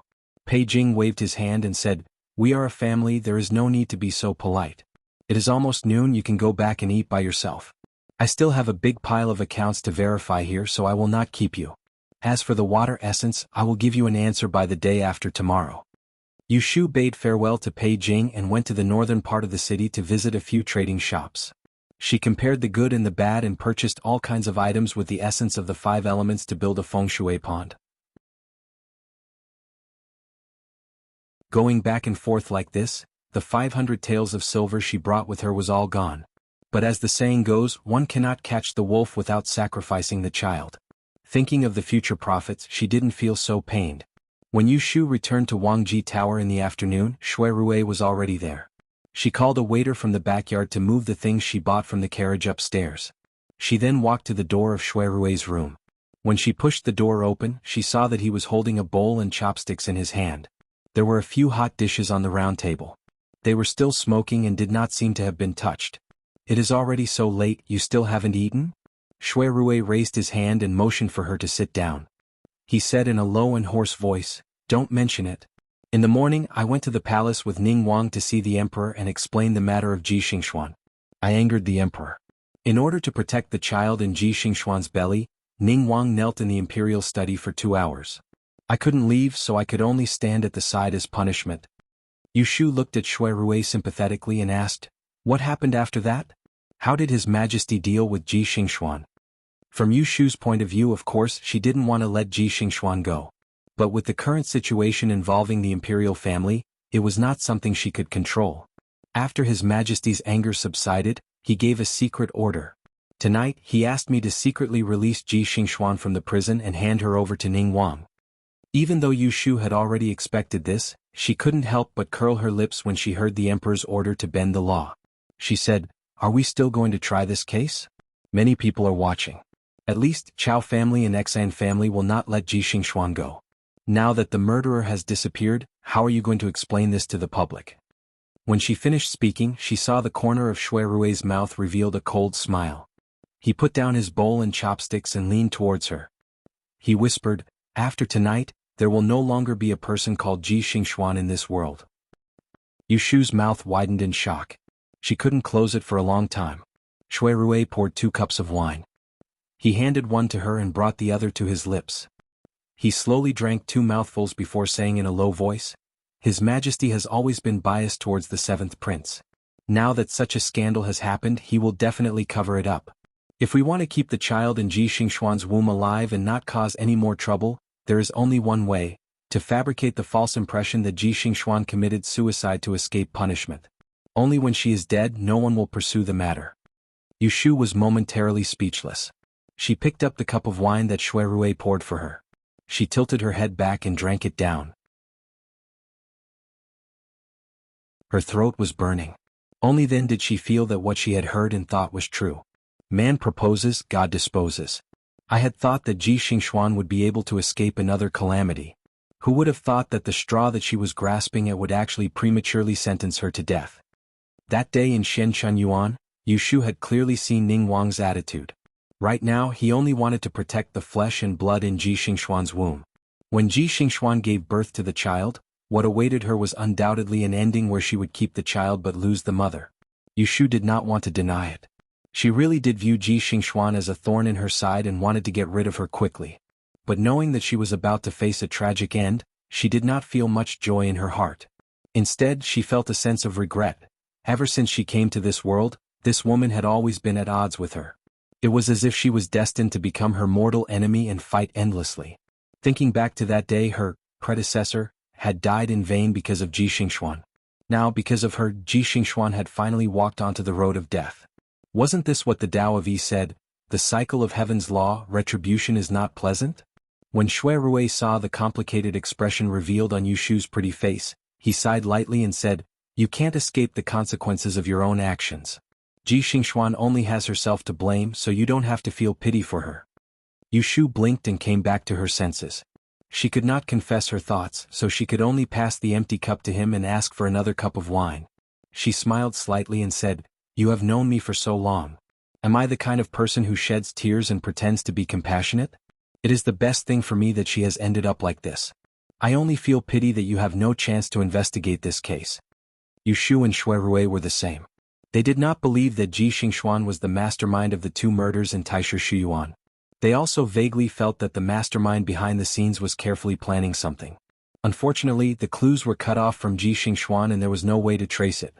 Shui Rui filled her cup with wine. A light flashed across his eyes, but he smiled and did not say anything. He raised his hand and clinked glasses with her, ding-dong. Yushu and Shuirue were both good drinkers. They drank half a pot of wine but they were still sober. After the dishes were removed, they moved to the study to make tea. Shuirue asked her about the day of sacrifice. Yushu told him about the farce in Rongxing Hall in the morning. Intentionally or unintentionally, she skipped the part where Jing Chen helped her and focused on the part where Madame Lu and Academician Gao quarreled. As she spoke, she couldn't help laughing. Big Brother didn't see the expressions on those people's faces. Madame Lu's words made their mouths crooked, but no one dared to quarrel with her. Only after she left did they make irresponsible remarks, hee. Shuirue saw that she did not care and said helplessly, "I told you earlier. Why didn't you pay more attention? That half of the people don't agree with you. It's not necessarily Han Wenguang's idea. If you had sent a few gifts in advance, you wouldn't have been selected." Yushu's smile did not diminish. She crossed her arms and said, "This ancestral worship thing, if it can be bribed with money, it's fine not to go.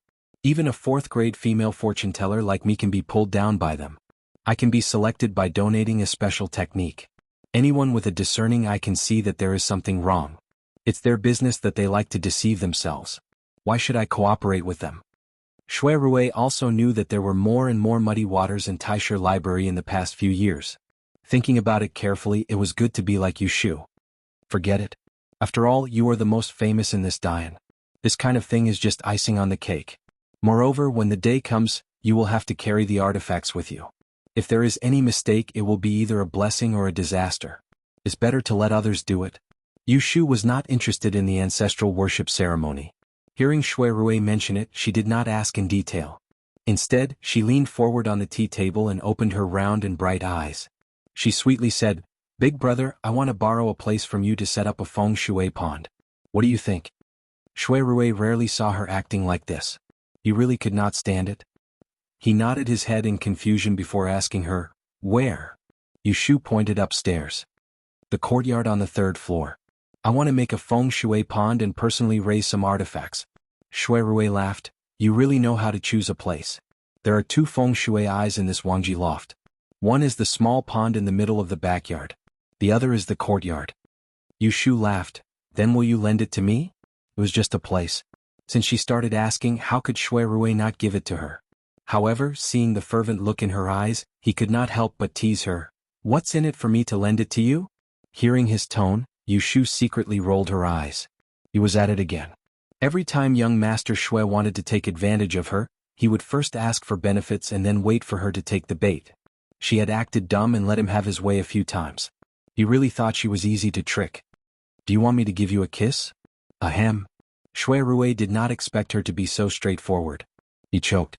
Although he was very moved by this proposal, he did not miss the cunning look that flashed in her eyes. His intuition told him that if he nodded, he would definitely be in trouble later. Thus, he suppressed the itch in his heart and pretended to be serious. "Look at what you think of me. How am I a playboy? You can do whatever you want with the courtyard. Just don't tear down the floor." Yushu looked at him with a smile. Her eyes glanced at his thin and moderately thick lips. She thought to herself, "At least he knows his place. If he really dares to take the opportunity to ask me to kiss him again, I'll see if she doesn't bite him hard later to teach him a lesson." After talking about business, Yushu did not stay for a moment longer. She stood up and said, "All right, you should take advantage of the day to sleep. Look at the dark circles under your eyes." Shuirue pressed his forehead. It would have been better if she did not say it. The moment she said it, he felt weak all over. These 2 days he did not sleep for 2 whole nights. He was indeed tired. "Then I will rest first. You go busy yourself. If you need anything, just tell Lin Fu and let him get it."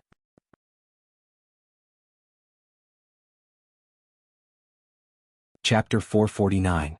Feng Shui originated from the art of geomancy. In the beginning, it was used by people to look at yin and yang residences. Later, with the development of the study of Yi, there were several branches that were no longer limited to geomancy.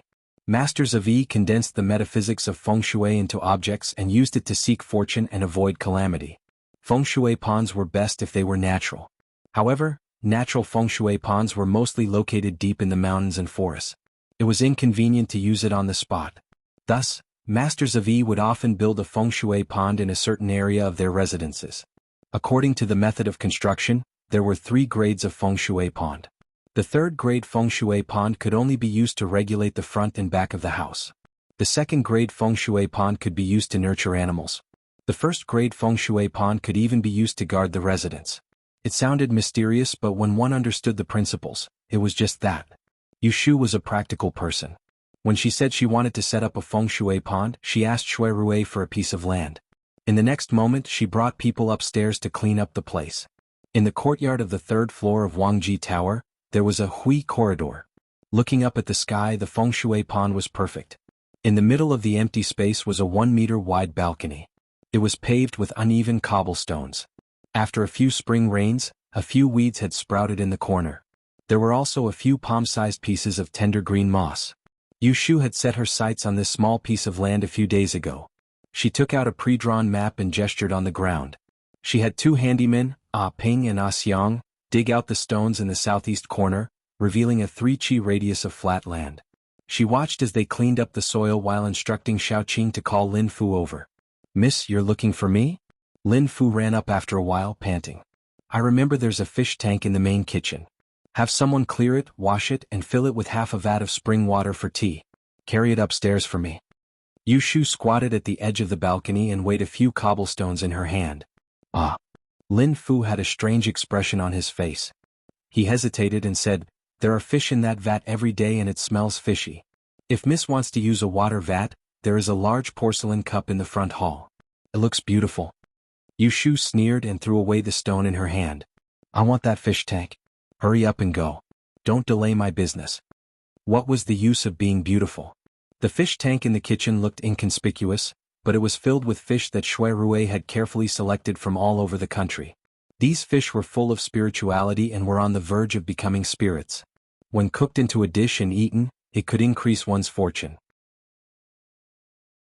Even if it was just a little bit, after 100 days of breathing, the fish tank would be infected with a layer of spiritual qi.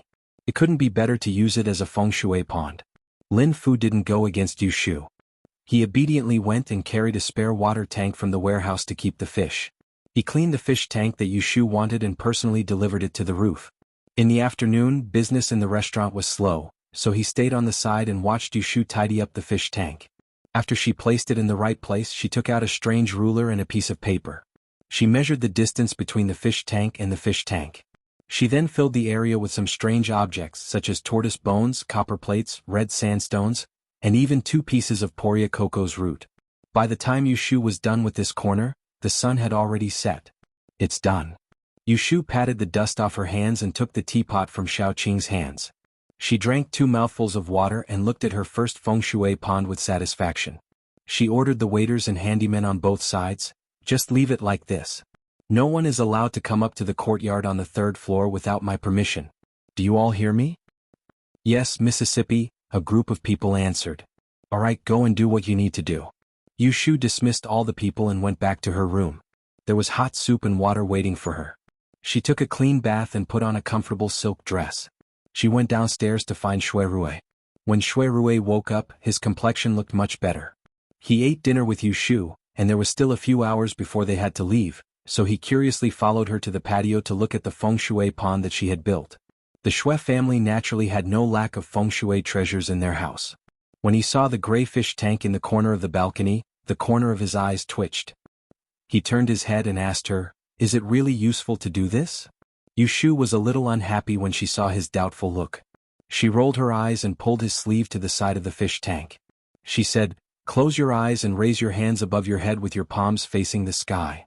Shui Rui hesitated for a moment, but he still did as he was told. He closed his eyes and raised his hands high. He didn't know that he looked a little silly and he didn't see Yushu snickering. "Relax your whole body. Breathe in, breathe out again, breathe in again. Do you feel anything?" It seems a little cool," Shui Rui said against his conscience. In fact, he didn't smell anything except a little fishy smell. "It shouldn't be. Try to take 2 more breaths." Yushu quietly pulled out a strand of her hair and pinched the end of her hair. She tiptoed in front of Shui Rui. Shui Rui listened and moved his nose again. His hair scratched the tip of his nose. He didn't pay attention and sneezed. He suddenly opened his eyes and saw Yu Shu's small face that was trying to hold back her laughter. He knew that he was tricked. Ptah. Yu Shu's shoulders shook as she laughed. Her almond-shaped eyes curved into a crescent moon. Her white teeth bit her lower lip. Halfway through her laughter, Shui Rui grabbed her hand and pulled it to his chest. His dark eyes stared straight at her. Yu Shu realized that the situation was not good. She quickly stopped laughing. She put one hand on his hard chest and shrank her neck back. She said, "I was just playing with you. You can't be so petty." Shui Rui didn't say anything. He held her fist tightly. His eyes wandered around her clean and well-behaved face. His heart was moved. He slowly lowered his head and moved closer to her forehead. Smelling her soft breath, he opened his mouth and kissed her lips. It was as if he was testing her. The next moment he reached out and hooked her slender waist. He lowered his head and deepened the kiss. Yu Shu pressed her hands against his chest and was forced to raise her head. Their lips pressed against each other.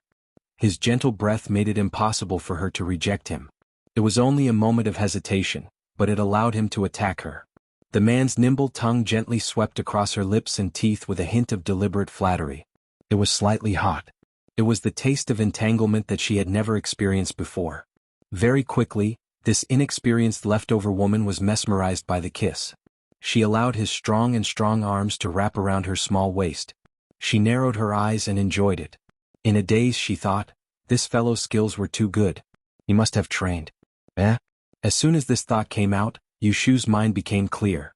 She felt uncomfortable in her heart. She opened her mouth and bit down. Hiss! Shui Rui was in a daze when he suddenly felt pain. He had no choice but to leave her soft mouth. But he was reluctant to let go of her. So he pressed against her smooth forehead and asked in a hoarse voice, "What's wrong?" Yu Shu pursed her wet lips in annoyance and pinched his chest with her fingers. However, Shui Rui did not even frown when she pinched his chest because he was skinny.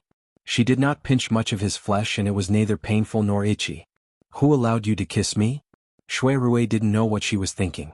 He thought that she was shy. He felt an indescribable satisfaction from the deep kiss just now. His heart warmed. He put one hand on her waist and the other on her shoulder. He pulled her into his arms. His lips gently touched her forehead and said in a very serious manner, "Ah Shu, wait a little longer. After a few days, I will go to your house to ask for your hand in marriage, okay?" Things happened too suddenly. Yu Shu's mind turned twice before she understood what he was saying. This guy couldn't be proposing to her, right? Yu Shu suddenly raised her neck and almost hit Shui Rui's chin. She carefully looked at his handsome face, trying to see what was going on. Shui Rui didn't see any happy expression on her face. He couldn't help but feel a little nervous. He hugged her tighter. His eyes darkened and said in a low voice, "You don't want to?" She didn't want to. The two of them just saw each other for a few days. Now they were talking about marriage. It was like the wind and rain. Would they directly roll on the bed and give birth to a child tomorrow? Yu Shu's expression at this moment fully expressed her thoughts. Shui Rui was a smart person. How could he not know that she was not willing? In a split second, her heart was in turmoil. What tenderness and sweet feelings were all destroyed. This little ingrate. He had kissed and hugged her. He almost dug out his heart and lungs for her, but she actually didn't want to marry him. He resisted the urge to break her waist. He took a breath and squeezed a smile at her. He softened his voice and said warmly, "I am being rude. You are still studying at the Taisha Library. The marriage is not urgent. We will discuss it later." He was not angry. He was not angry. He cast a long line to catch a big fish. He was not angry at all. Yu Shu immediately breathed a sigh of relief. She patted her chest recklessly and rolled her eyes at him. "You scared me." Shui Rui secretly gritted his teeth. He thought that if she dared to say another word of nonsense, he would make her happy even if she was not willing. It was a good thing that Yu Shu did not continue to test Shui Rui's patience. She pushed him and said, "What time is it? Don't you want to go to the judicial office? Hurry up and leave." Shui Rui reluctantly let go of her waist. His other hand was still around her shoulder as he led her down the stairs. Yu Shu thought that after tonight, there would no longer be a person called Ji Xingxuan in this world. Her mind started to move. She poked Shui Rui's ribs and asked, "Can you take me with you?" Shui Rui was filled with anger. He glanced at her. "No." Yu Shu did not give up and said, "Take me with you. This is most likely the last time I see her." "What is there to see?" Ning Wang is present tonight. The secret edict of the palace cannot be announced. Aren't you afraid that he will remember you when he sees you? At worst, I will disguise myself as your subordinate. It will be dark and no one will recognize me. I said no means no. Stay obediently in Wangji Tower. Diji. You can't even call me De Yi. Damn you.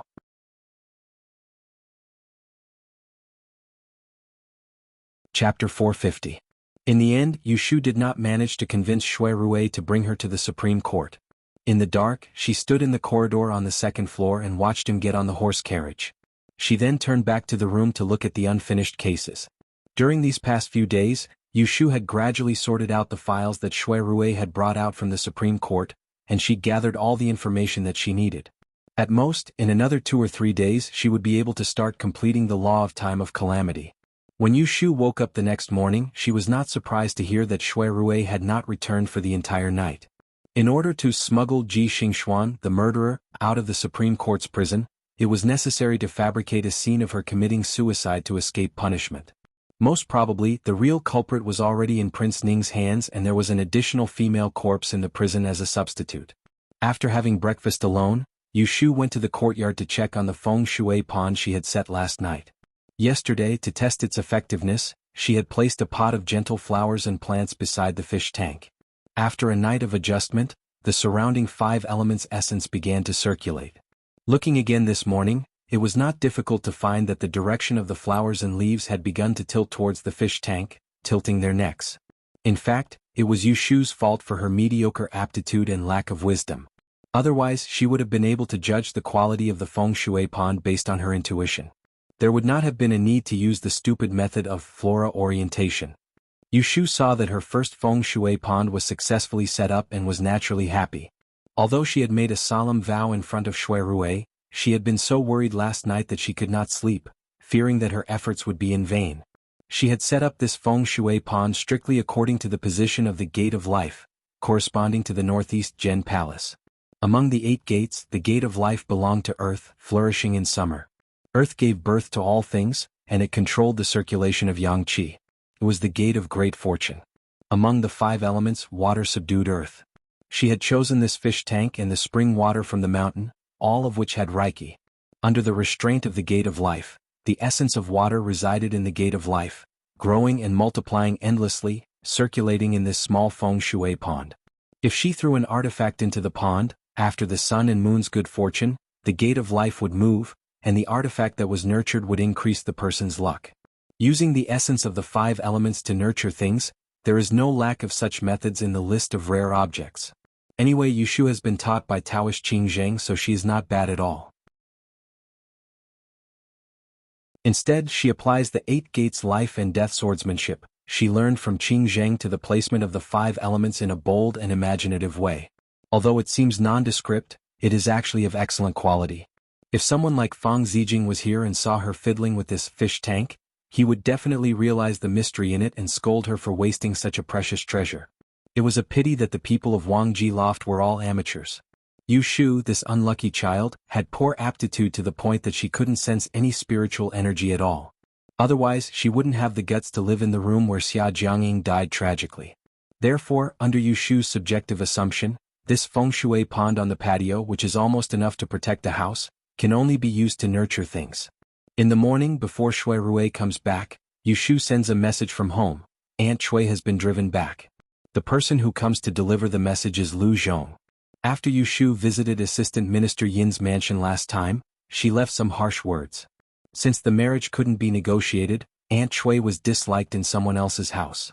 After staying for 2 days shamelessly, she was driven away by Madame Yin. Aunt Chui has nowhere to go. Early this morning, she brought servant girl Xiang Sui back to the small courtyard that Yu Shu bought for her. The servant woman in charge of cooking had been instructed by Yu Shu to immediately run to Zhao Hui's house to deliver the message when she saw her mistress return. When Yu Shu receives the message, she isn't in a hurry to see Aunt Chui. She quietly records her case in the study until Shui Rui comes back. How is it? Is everything settled? Yu Shu consciously wrings a handkerchief and hands it to Shui Rui, who just entered the door, to wipe his sweat. She asks someone to instruct the kitchen to prepare something to eat. She turns back and asks about Ji Xingxuan. Shui Rui gives a light sigh and sits down on a chair. He says with his eyes half closed. In the second half of the night, Ning Wang took her away. I found a convict on death row to be punished in advance. She scratched her face and took the fall for her. This matter only came out early in the morning. When I went to report to Shangqing Darren, I only concealed the fact that Ji Xingxuan couldn't bear the humiliation and went crazy. She couldn't accept it and hanged herself. Yu Shu sighed in her heart and said worriedly, "Everyone says that Lord Guo, the Chancellor of the Supreme Court, is an impartial king of hell. Your words are full of loopholes. Didn't he suspect anything?" Seeing how tired Shui Rue is, she is dissatisfied with the master in the palace. With a gag order, the two of them can relax, but Shui Rue has to work hard to clean up their mess. Shui Rue opened his eyes and looked at her. With a smile that was not a smile, he said, "Lord Guo won't believe me easily, but he won't believe that I will deceive him even more. If he uses his brain, he will know whose intention it is. In the end, he will definitely pretend to be confused." Yushu changes her mind. She shakes her head and says, "There are no fish in the clear water. In this world, how can there be a righteous person like Justice Bao? The highest is the emperor's order. If the emperor wants the minister to die, the minister has to die. Only those who don't care about their lives will destroy the emperor." Yushu chatted with Shui Rue for a while and ate with him. She urged him to go in and rest, then she turned around and asked Lao Chue to drive the car out of the door. She brought along the two girls, Little Qing and Little Dai. Yushu had long known that concubine Chui wasn't a law-abiding person. If it wasn't for Yu Xiaoxiu's sake, she would have long packed this woman up and thrown her back to Yang City based on the fact that she had turned a blind eye to the two siblings. This time she was almost sold by this mother. She was really angry with concubine Chui who dared to take advantage of her marriage. She was waiting for her to come back and teach her a good lesson, so that this woman would not make mistakes in the future and make trouble for her. At this time, Aunt Chui doesn't know that a disaster is coming. She is sitting at the door of the central room. She is eating melon seeds and talking about her miserable life. She scolds Yu Shu from time to time to vent her anger. Maid Xiangsui lowers her head and adds tea for her. The old maid who keeps the fire hides in the kitchen. "I was pregnant for 10 months and gave birth to such a heartless thing. People always say that daughters lose money. Not only did she lose money, but she also almost caused me to lose my life. I was originally living a good life as a grandmother in Yang Prefecture. I lived in a big house and ate fish and fish every day. It was all that Jinx's fault. She killed her father and now she came to kill me. I was pregnant for 10 months and gave birth to such a heartless thing. People say that daughters are losers. She not only lost money but also almost made me lose my life. I used to be a good grandmother in Yang City. I lived in a big house and ate fish and meat. It's all that Jinx's fault. She killed her father and then came to kill me." Gu, Mississippi. When Xiangsui sees Yu Shu, she shrunk back and stammered. After Yu Shu entered, she waved her hand for Xiao Dai to close the door. She walked in front of Aunt Chui and smiled. "Why is mother back? Is she not staying at the assistant minister's fu?" Aunt Chui is timid and angry when she faces Yu Shu. She is subconsciously afraid that Yu Shu, this daughter who is not even close to her, is angry at Yu Shu's unfilial behavior. She can't admit defeat. She says stubbornly, You girl still dare to say it. A good marriage has been ruined by you. You still have the face to ask me." Yu Shu looks at her for a moment and doesn't try to reason with her. She turns her head and says to Xiangsui, who is submissive, "What did I teach you last time? Didn't I tell you to take good care of Yin Yang and immediately come back to tell me if she goes out?" Her voice is not loud and her tone is not hot, but her sharp eyes make one shudder. Xiangsui clenches her fists and lowers her head. She says in a small voice, "This servant knows her mistake. Where did you do wrong?" Xiangsui, this servant girl, lives with this muddle-headed mistress Aunt Chui in the Ji family's rear residence. It has to be said that she has some wits about her to be able to live safely until today. Right now, seeing Yu Shu's attitude, she knows that Yu Shu wants to make a move on her. Other than being afraid, she regretted her previous wishful thinking and going against Yu Shu's words. After living a few comfortable days with Aunt Chui in the Yin residence, she forgot Yu Shu's warnings at the back of her mind and started to dream of being an official servant. Yin Yang coaxed her and said that when Miss marries the young master of the assistant minister's fu, she will be bestowed to Miss as a dowry. In the future she might be able to become a Yin Yang. "Why aren't you speaking? I'm not asking you." As usual, Yu Shu speaks in a soft voice. She doesn't sound angry at all, but it makes the other person's hair stand on end and panic uncontrollably. "This servant. This servant did not listen to Miss and did not look after Yin Yang. I shouldn't have let her go out. Xiang Sui says these words in a trembling voice. She doesn't care that Aunt Chui's face has turned green and she glares at her angrily. Yushu reaches out to lift Xiang Sui's chin. She doesn't use much strength and says in a serious tone, "When I brought you out of the Ji family, it was because I saw that you have a bit of cleverness.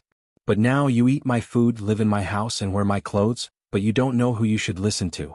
What's the use of a traitor like you?" Xiang Sui is already trembling. She averts her eyes and doesn't dare to look at Yushu. She looks like she is about to cry. "After all, you came from the south with my mother. For the sake of our relationship, I won't sell you this time. But you have done something wrong, so you have to be punished. Shao Qing, Shao Dai." Yushu let go of her and took 2 steps to the side. She called for the maids she brought from Wangji Lu and glanced at Mistress Cui. Her lips curled into a mocking smile as she said, "Slap her mouth one by one until I'm happy." Xiang Sui's legs soften and she almost kneels down. Shao Qing and Shao Dai look at each other. On the way here, they only heard that Yushu is going to visit her mother. The 2 sisters are a little happy thinking that Yushu is close to them. Who knows that when they arrive at the place, it is not the case at all. "Why are you still not moving? Hit her." Yushu suddenly shouts coldly, scaring everyone in the courtyard. Shao Qing is the first to react. She grits her teeth and slaps Xiang Sui's face regardless of the consequences. Slap. Xiang Sui tilts her head and tears fall. She happens to see Aunt Chui's evasive gaze. Her heart turns cold. Shao Dai sees this scene and sneaks a peek at Yushu. Seeing her cold expression and thinking of the girl in Wangji Tower who is easy to serve and talk to, she swallows her saliva. Rather than saying it is fear in her heart, it is better to describe it as awe. After Shao Qing slaps Xiang Sui more than 10 times, Shao Dai dawdles, but she also slaps. Just like that, Xiang Sui's face is bruised. She tilts her head and a mouthful of bloody saliva splashes on Aunt Chui's shoulder. Her inhuman appearance falls into Aunt Chui's eyes. This woman finally can't sit still anymore. She screams and jumps up. She runs into the room with a pale face. Enough. Yushu stops at this moment. Looking at the servant girl who was slapped until her eyes are dazed, she frowns without a trace and says coldly, "This time, you should remember who you are going to listen to in the future." Xiang Sui, twice and knelt on the ground with a thud. She keeps nodding her head, afraid that Yushu doesn't believe that she is loyal. Ignoring her, Yushu looks at the closed door of the room and calls the servant woman hiding in the kitchen. She gives her a few instructions and leaves with Shao Qing and Shao Dai. Outside the door, Yushu pauses and turns to say to Shao Qing, "Go in and leave some money for her medicine."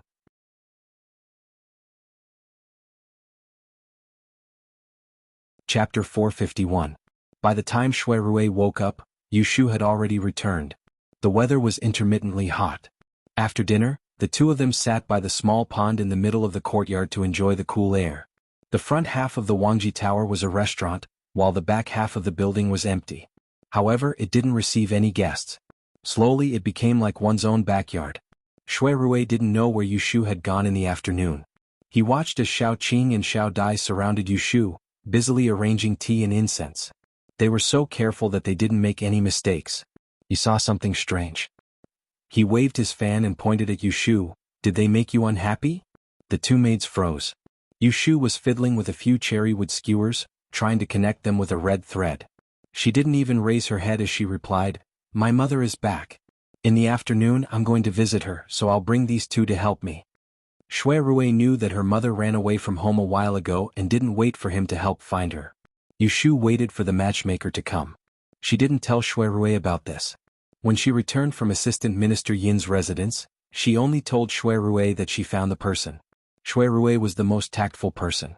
Whether it was before or after Yushu got together with him, he didn't deliberately put a spy by her side to keep an eye on her.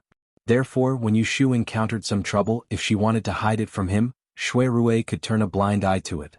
But if he knew that Yushu's mother almost found a husband for her, he would have to consider keeping a closer eye on her.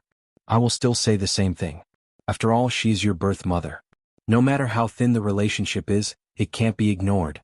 You have the hope of becoming an official in the future. If someone takes advantage of the loophole and accuses you of being unfilial, it is not worth caring about. Yushu raised her head to look at him and smiled. "I see that you want to lecture me every chance you get. All right, do you think I don't understand this logic?" If she really didn't understand, she wouldn't have only hit a maid today. According to her temper, it would be a light punishment to tie Aunt Chui up and lock her up for a few days. Now that she has beaten the maidservant, she can scare concubine Chui by beating the cow across the mountain. That maidservant will naturally keep an eye on concubine Chui for her. She doesn't expect concubine Chui to learn to be honest. As long as concubine Chui doesn't have a chance to make trouble, she doesn't mind keeping such a person for nothing. Moreover, she didn't bring along Xiao Qing and Xiao Dai on a whim.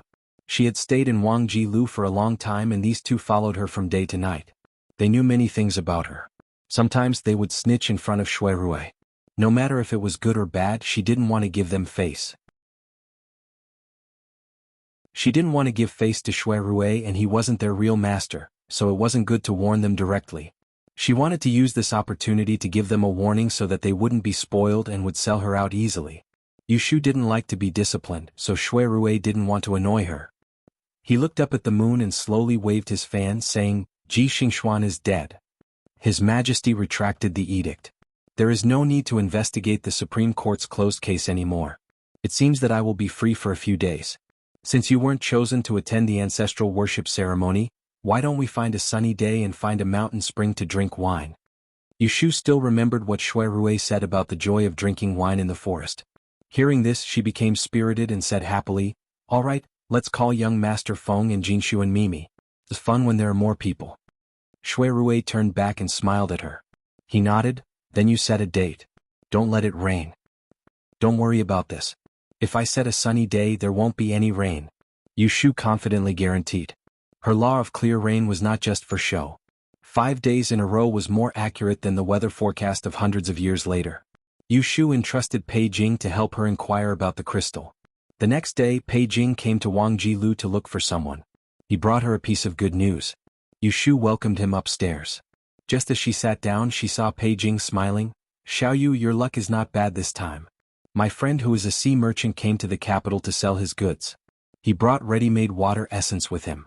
Do you have time these 2 days? Do you want me to help you talk to him, or do you want to meet him yourself?" Yushu immediately smiled. "Jiujiu is not busy. Bring me to meet him. I have nothing to do today. Why don't we go over now?" She used the 6 lines to divine the sale of this crystal.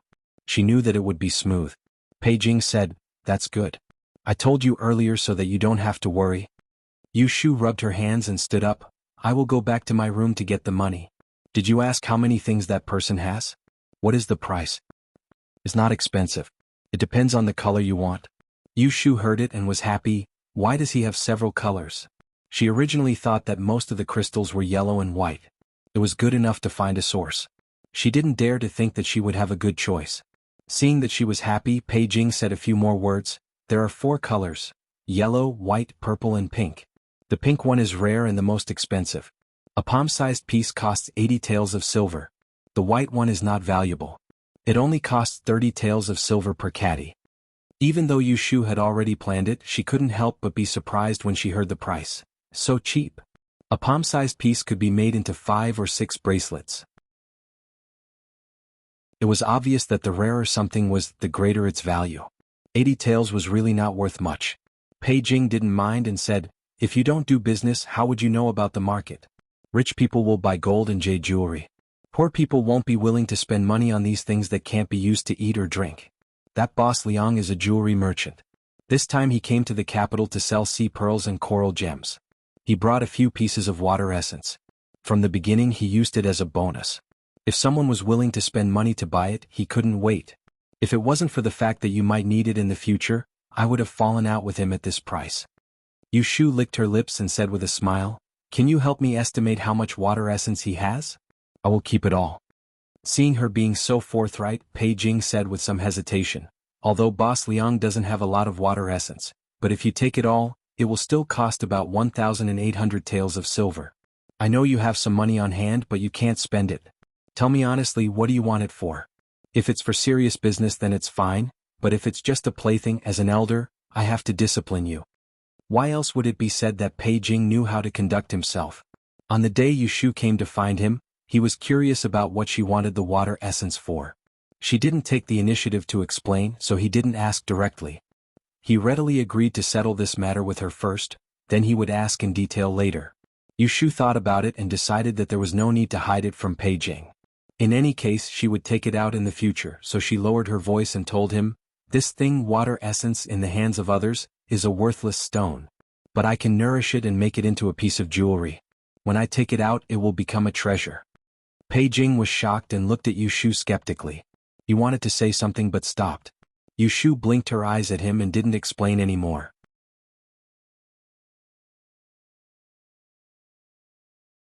Chapter 452. The water essence stones that Yushu got from the sea merchant, Boss Liang, were all specially selected natural crystals. They had different shapes. Some looked like clusters of corals while others looked like frozen ice cubes. The bigger ones were as long as a child's arm, while the smaller ones were as small as a jujube. The unpolished crystals seemed to be covered with a veil and didn't reveal their beauty. However, the bright color of the water was very unique. Boss Liang had heard of Yushu's name and wanted to make friends with her. Under Pei Jing's persuasion, he sold her more than 10 water essence stones for 600 taels and gave her a small box of pearls to play with. Yushu returned with satisfaction. Next, she needed to find a skilled craftsman to create a few crystal ornaments. From the looks of it, the merchants had a wide range of contacts. Pei Jing really did know an old jade craftsman who could carve this water essence. However, he was not sure if the craftsman would be willing to help. Thus, that afternoon he led Yushu to the south of the city to look for that Master Su. When Master Su heard the purpose of their visit, he wasn't very enthusiastic. It seemed that he didn't want to waste time on these worthless broken stones in Yushu's hands. No matter how hard Pei Jing tried to persuade Old Man Su, he just wouldn't let go. Yushu looked at the small number of jade ornaments on the 8 treasure shelf in the living room. She walked closer to take a closer look. The quality of the jades couldn't be considered the best, but each and every one of them had unique craftsmanship and ingenuity. Looking at them, she was greatly moved. She turned her head to look at the stubborn old master, and in the blink of an eye, she had an idea. "Is there a patient in Master Su's house?" Yushu suddenly interrupted. Pei Jing and Old Su, who were talking, turned to look at her. Old Su was suspicious. "My grandson Afu had a cold a few days ago. How did you know?" Yushu was not in a hurry to answer. She lifted her legs and walked around the living room, then walked out of the house. Old Man Su became increasingly suspicious, so he also got up and walked out. Pei Jing secretly guessed that Yushu was playing tricks on him, so he followed. Old Su's house wasn't big. It had a courtyard with 2 entrances and 3 rooms. There were a few pots of flowers under the eaves. In the southwest corner there was a well. Beside the well, there was an iron tree with green needles that grew to waist height. Standing beside the iron tree, Yushu pinched the prickly leaves in her hand. She turned to Old Man Su and said, "I can see that the feng shui of your house is quite good. It should be suitable for a family. This fire-repelling banana is indeed a good omen for you to have many descendants. However, this well is the eye of the house. Just because it is a prosperous thing like this, it will block the blessings of your ancestors. As time goes by, the children in your house will inevitably be plagued with misfortune." Old Man Su's expression changed as he said doubtfully, "Young miss, please don't speak nonsense. This fire-repelling banana was something that I had specially bought and placed there a month ago. How did it become a scourge in your mouth?" Yushu wasn't in a hurry to explain. She smiled and said, "Coincidentally, I am also an exchange master.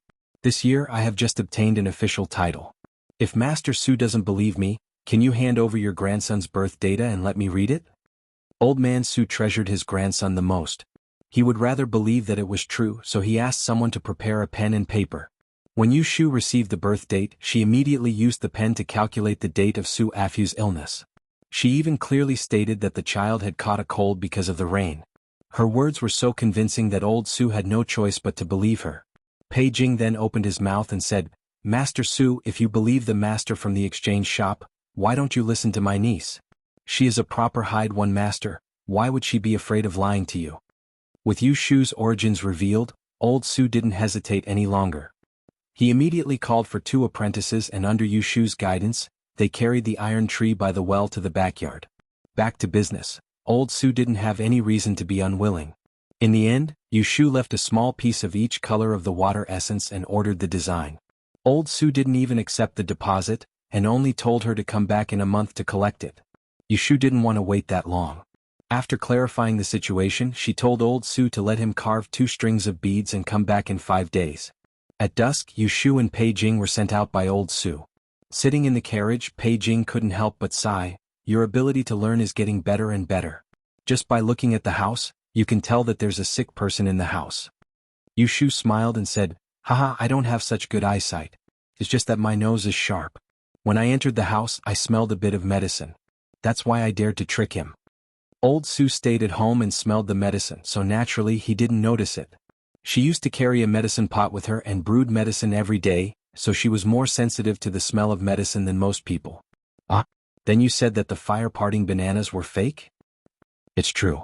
That thing was placed incorrectly. If I didn't point it out, his child would have suffered a lot more. Yu Shu said seriously. That's good. Pei Jing secretly heaved a sigh of relief. He couldn't help but complain, nowadays public morals are getting worse. There are always some people who don't follow the right path.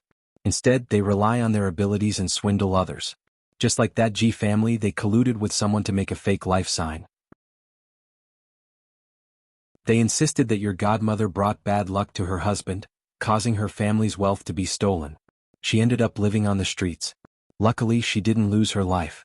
Yu Shu nodded. When the forest is big, there are all kinds of birds. I can't control others, but I can control myself. Back to Wangji Tower, Yu Shu put the remaining more than 10 pounds of crystals in the study room. She put it in a solid wooden box and temporarily put it in the shade. In the evening, Shui Rui didn't come back for dinner. He sent Lao Chui to deliver a letter saying that he had something to do and might not come back tonight. When Yu Shu saw the letter from Shui Rui, she shook her head and smiled. Unknowingly, they had lived in Wangji Tower for almost a month. They almost regarded this place as their home. Except that they didn't live in the same room, they lived almost the same life.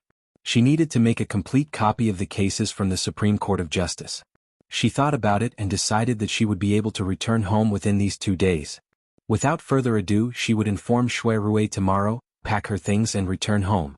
At the end of the month, there was an astrology lecture by Sima Kuei. Yu Shu met 2 academicians in Taisha Shu Garden. Not mentioning Fang Zijing, academician Sima only had 3 lectures a month. When the Supreme Court investigated the case, the observatory was sealed. Academician Sima simply suspended his lectures until Ji Xingxuan was arrested and put in prison. Today was the first day that Yu Shu came to Sima Kuei's class. She was identifying instruments in the garden of the observatory. She saw 1 or 2 familiar faces. Unexpectedly, Xan Lu also came. Lotus Room. As soon as Xan Lu saw Yu Shu, he left the girl who was talking and ran up to hold her arm. He pouted and said coquettishly, I thought you wouldn't come today. Yu Shu saw that her complexion was good and her cheeks were round again.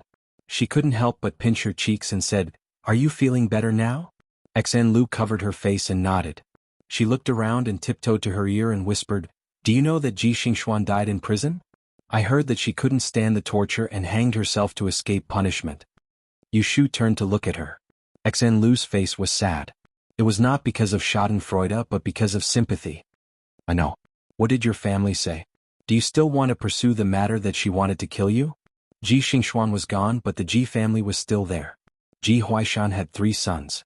Yu Shu did not specifically ask for information, but she knew that after Ji Huaishan bit his tongue to commit suicide in court, the Celestial Commissioner seemed to have come forward to keep his body whole and had the Ji family send the coffin back to their hometown in Yiyang. So Ji Xingxuan stayed alone in Jing and had no choice but to seek refuge with Ning Wang. But she didn't even have an elder who could help her. Xan Lu said, She's dead and the Ji family is in shambles. They don't even have a door, so where can they pursue the matter? My family's old ancestor will speak and the matter will be closed. The unlucky one is the Chao family. Even now, we don't know who Ji Xingxuan hired to kill Chao Yuling. When Ji Xingxuan died, she was determined to be the mastermind of Chao Yuling's murder and determined to be a contract killer.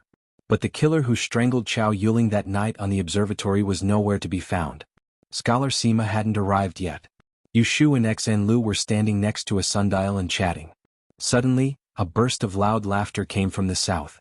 The dozen or so people standing under the observatory turned their heads and saw a group of 3 or 4 young people walking over. There were both males and females, and among them was a girl dressed in pink. She had willowy eyebrows, a raised nose, and her hair was combed into a pair of peach-shaped buns. A thin gold necklace hung around her neck, shining brightly and blinding. Xan Lu poked Yu Shu and raised his chin at the girl asking, Who is this? There wasn't a single young master and young miss of the Yishui aristocratic family in Anling that Xan Lu didn't recognize. This new face, she guessed that it was an outsider. Yushu thought for a moment and said, "Seems to be from an aristocratic family in Jiangxi, surnamed Zhan." Xan Lu frowned. "Is that the Zhan family of Tianyu Fengshui?" Yushu asked curiously, "What is Tianyu Fengshui?" Xan Lu was about to explain when he saw the group of people walking straight towards them. "Nice to meet you, female fortune teller." Zhan Shuiyuan took the lead and saluted to Yushu. Her companions were a little slower. They glanced at Yushu and came up to greet her one by one. Yushu nodded to them and was a little puzzled. Wasn't this Miss Zhan studying astrology under Jingqin? How did she sneak into Sima Kuei's class? "A few days ago I met you Swansea in Rongxing Hall. I didn't have the chance to greet you before you left. I hope Swansea won't blame me for being impolite." Zhan Shuiyuan smiled faintly at Yushu. On the surface he appeared polite, but in reality his words were a bit crafty. He was clearly still remembering the afternoon of the murder, when the female student under Jing Chen's name had been summoned to the small building for questioning. At that time Yushu had put on a show of strength. Yushu raised her eyebrows and looked at the silly girl in front of her. She was too lazy to nitpick, so she didn't continue.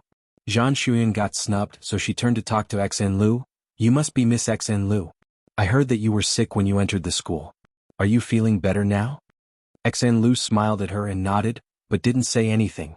She was a perceptive person. She could see that Yushu didn't like Zhan Shuiyuan, so she certainly wouldn't try to get close to her. Zhan Shuiyuan got a soft rebuff again. She couldn't keep her smile, so she went to the other side with her companions. As soon as they left, Xan Lu wrinkled her nose and said to Yushu, "Another one with eyes on her head. How did you know her?" Yushu told her that she stayed at the observatory for one night after she fainted, and the next day, the Supreme Court took over the case and questioned her.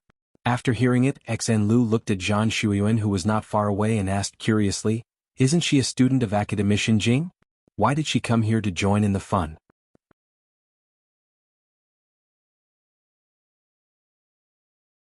Chapter 453.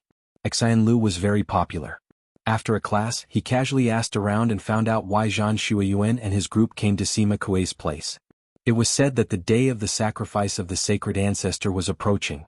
Jing Qin, the Taoist, was personally sent by the emperor to the Directorate of Astrology to make preparations for the ceremony. The Taisher Library could not take care of it, so they asked Academician Sima to do it on their behalf and let a few new students learn from him. Xan Lu not only inquired about this, but also found something else.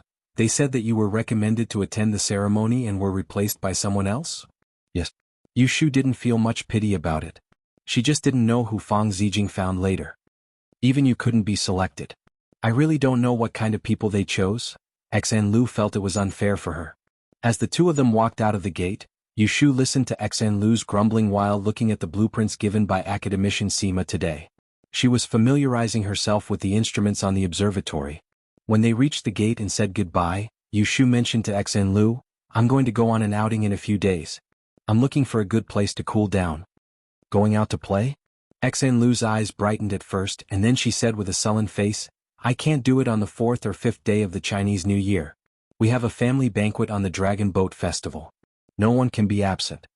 Yushu thought about the barometer she calculated last night, reached out and patted her on the shoulder. "Then let's do it on the 3rd day of the Chinese New Year." Xan Lu nodded happily. She had been bored at home for many days. Someone took her out to play was more than she could ask for. "Who else is going with us?" "Brother Shui and his sister, my brother Xiaoxiu, and the young master of the Feng family." "The sister of Lord Shui? Who is it?" "It's the third daughter of their family. Her name is Jin Sun. Don't you know her?"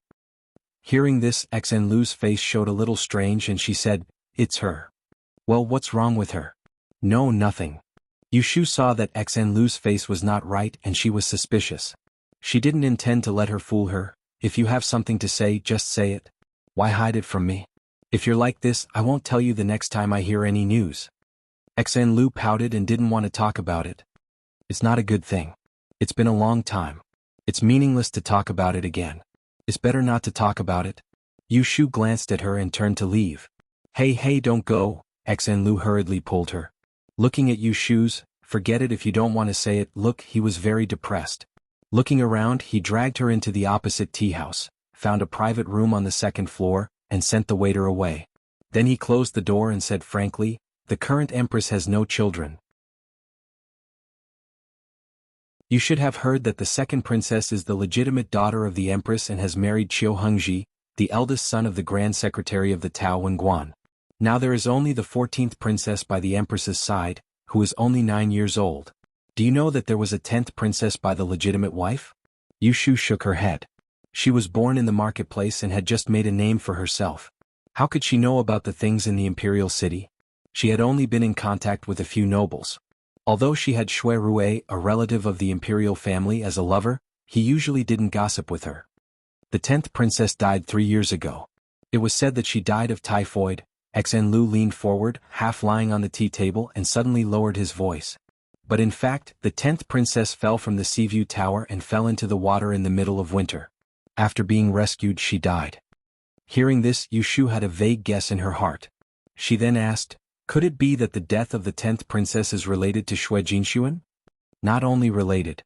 There are rumors that it was Miss Shui who caused the 10th princess to fall into the water." Yushu was stunned and then frowned. She thought that Shui Jinshuan, the daughter of the prime minister, had a timid temperament. Could it be because of this rumor? So when people in Anling City heard about this, they didn't want to have anything to do with Miss Shui. The first young master of the Shui family was even more unlucky. He lost the position of the emperor's son-in-law. Xan Lu sighed lightly. Yushu heard it and was stunned for a moment.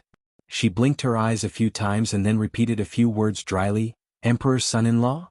Isn't it so? I heard from the elders that the emperor intended to marry the 10th princess to the first young master of the Shui family. At the last moment, the 10th princess was gone. The first young master of the Shui family was sad and left Anling City. He only returned to the capital after 2 or 3 years. He was really an infatuated person." Xen Lu continued to ramble on and on, not noticing that Yushu, who was sitting opposite him, was unusually silent. After coming out of the tea house, Yushu and Xan Lu separated and got on the carriage. She stopped halfway and got off the carriage. She asked the coachman to go back first. She wanted to walk on the street alone. At this moment she was upset. When she returned to Wangji Tower, she didn't know what expression to show to Shui Rui. She didn't believe everything Xen Lu told her. Originally, those groundless rumors were 30% true. As it was passed on, people said it was 100% true. She could not believe it, but she had to doubt. Was the 10th princess killed by Shui Jinshuan? Did Shui Rui almost become the emperor's son-in-law? And did he leave the capital city because of his broken love? These questions caused Yushu's mind to be uneasy. She walked and thought all the way, and unknowingly she'd returned to Forgotten Opportunity Restaurant. She stood at the entrance of the rear courtyard and looked at the closed door, unable to take a step forward. "What are you doing here? Are you going to be a door god?" A sound of laughter sounded out from behind her, causing Yushu to turn her neck stiffly. She saw Shui Rui, who wore an official's robe, walk out of the palanquin nearby, and he held a pair of wings and a black gauze hat in his arms as he walked towards her with a bright expression, and he truly had a graceful bearing and dignified appearance. Her lover might have more than one woman in his heart. Shui Rui walked in front of her and saw her gloomy face. He raised his hand to touch her head in confusion and asked gently, "Why are you unhappy?" Taking a breath, Yushu pushed his hand down and turned to knock on the door. "No, it's too hot. I'm upset." Shui Rui looked up at the noon sun and said, "It's stuffy these days. I don't know when it will rain." Yushu glanced at him, then entered the courtyard and went up to the second floor. During lunch, Yushu and Shui Rui mentioned that they wanted to go home. "I've been out for almost a month and didn't care about Xiaoxiu. I've copied all the files. It's time to go home." Shui Rui's hand that was holding the chopsticks paused. He looked up and said, "When are you leaving?" Yushu pretended not to see his strange look and said, "Tomorrow."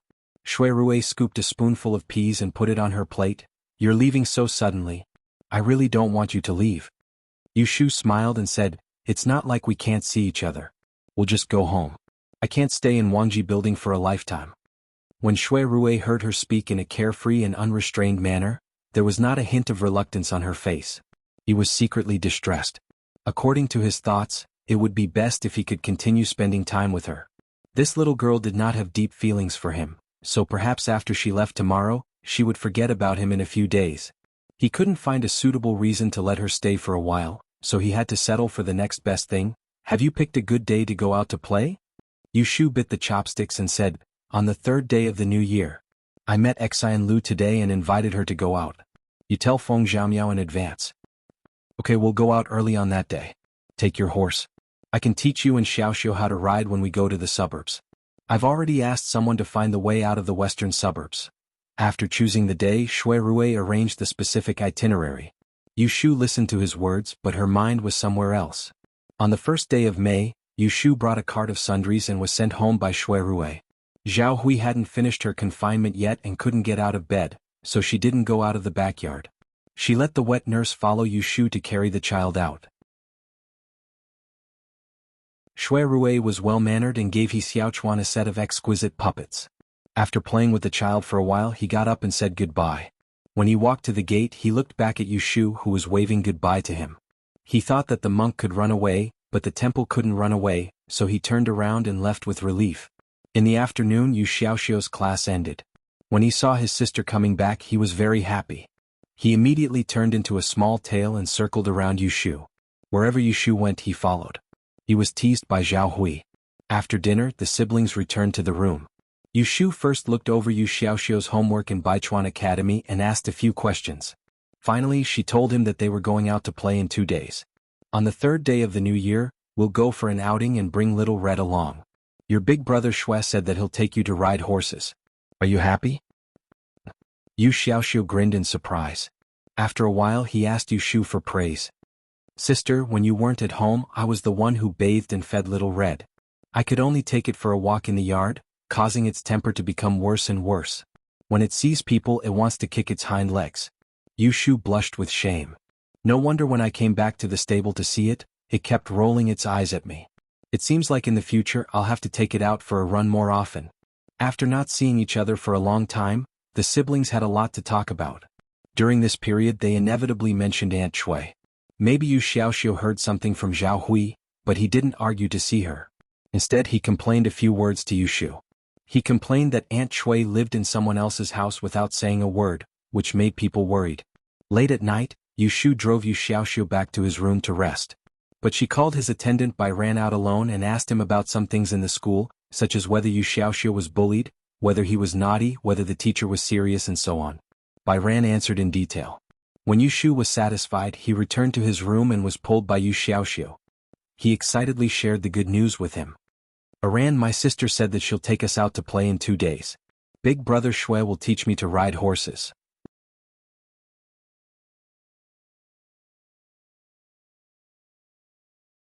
Chapter 454. Updated. On the second day of the 5th month, there were less than 7 days left to the ancestral worship ceremony. The Ministry of War sent people to the Imperial Mausoleum 50 miles away from Jingdong. The officials of the Ministry of Rites came and went with the Celestial Commissioner every day. They were busy preparing. Inside the Taishi Tower, the head Tiandi was wearing a purple robe with a jade ribbon and a crane crown on his head. He was sitting behind the desk and going through the documents that had been submitted today. Every once in a while, an official would come in to handle some matters. Throughout the year, his quiet place was the busiest during these few days. "Grand Secretary, Lord Wang of the Ministry of Rites wishes to see you. Invite him in." The Grand Commissioner put down the documents in his hands again and looked at the figure that hurried in from the door. This lowly official greets the Grand Commissioner. Lord Wang first bowed respectfully. Then he revealed an ugly expression and said in a muffled voice, "From today onwards, we will start teaching the ritual system to the artificers. However, the Imperial Historians Library only sent 5 people. We can't do without one person. I had them look for him, but after waiting for an entire morning, no one came. I could only ask the Grand Commissioner to make the decision." The Grand Commissioner said with a gentle expression, "Lord Wang, please do not be impatient. Wait for me to send someone to ask Ching Su." The guard at the door walked in with his head lowered. After listening to the Grand Commissioner's orders, he quickly left. After walking for a while, he returned with an old man in formal attire. Clearly he had met him on the way. Reporting to the Grand Secretary, Academician Qin of the Imperial Historians Library has arrived. Qin Yuan, who was sweating profusely, walked forward and saw the angry Lord Wang standing at the side. He knew what was going on. He smiled bitterly and said to the person on the high seat, "This lowly official has failed in his duty. Originally, 6 people were chosen. Who would have thought that my granddaughter Yuero would accidentally fall down the stairs and sprain her ankle when she went out this morning? She can't go, so I'm afraid she won't have the fortune to go on the day of ancestral worship. I hope that the Grand Commissioner will forgive me. I have already sent someone to inform the academicians and have them choose another person to replace her as soon as possible." Hearing this, the great supervisor swept an indifferent gaze across his face. He raised his hand and took out a name list from the stack of documents on the desk. He opened it and read out each and every one of them. Ili 32 Qin Yuero. Extraordinary Technique 38 Sun Jun. Feng Shui 39 Zhan Shuiyuan. Extraordinary Technique 3 Wen Xiao. Closing the name list, he raised his head to look at the embarrassed Qin Yuan and asked unhurriedly, "Isn't there a female fortune teller in this year's Grand Yen examination? With such a young talent, why isn't her name among the 6 candidates?" This. Qin Yuan hesitated and did not know how to answer. He could not possibly say that it was because of Han Wenguang that half of the people did not agree to the female fortune teller's participation in the ceremony. Lord Wang was anxiously waiting at the side. When he heard this, he couldn't help but interject. "Since that's the case, we're currently short one person. Why don't we add this female fortune teller?" The corners of Qin Yuan's eyes twitched. Just as he was hesitating whether he should object or not, he heard an order from above. "Her then." Qin Yuan opened his mouth and looked at the purple-robed figure on the seat. He was worried but did not say anything in the end. He acquiesced silently. With the matter settled, Qin Yuan and Lord Wang left Taishi brothel one after another. Looking at the stack of documents on the table, the Grand Chindi gently rubbed the end of his brows. He stood up and walked down from the couch. He walked past the 12 yellow rosewood fan screens and entered the chrysanthemum courtyard of the Taishi brothel. The 9 turns bamboo bridge floated on the emerald blue water and led straight to a pavilion. A person was sitting cross-legged in the pavilion. He was not in the mood to go up and was breathing in and out. His Taoist robe indicated his identity. It was Jing Qin, who had stopped his lessons at Taisher Library not long ago. De Ti took a step forward and entered the pavilion. Jing Qin slowly opened his eyes, revealing a pair of crystal-clear eyes that were extremely pure and had few desires. "It's been the 4th day. It's been hard on you." The Grand Chindi stood in front of him with his hands behind his back.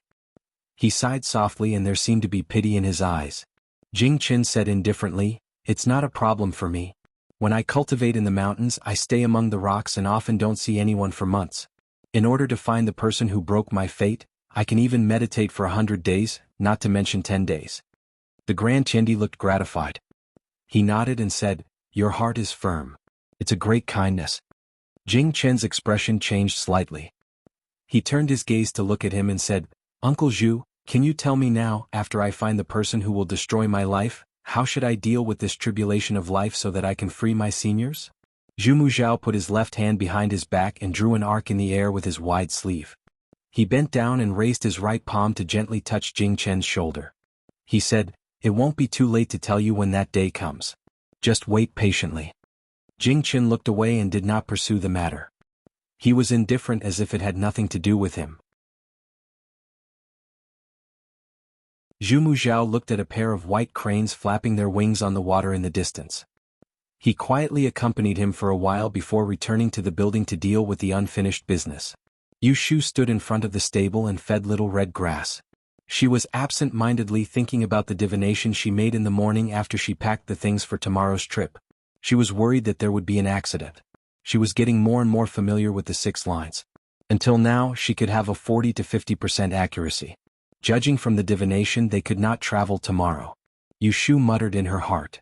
She wondered which troublesome person would delay the trip. Then she heard Yun Dou's voice, "Miss, someone is coming from the front. He said that he was sent by Taisher Shuyuan to send a message and asked you to go over." Yu Shu touched Little Red's slender neck and turned to meet the person in front. An hour later, Yu Shu stood in Rongxing Hall. She looked at the few academicians who were present and understood the reason why they could not travel tomorrow. It turned out that the troublesome person was her. Qin Yuan sat in his chair and said to Yu Shu with a serious face, "Yuero fell and injured. She can't go to the ancestral worship ceremony.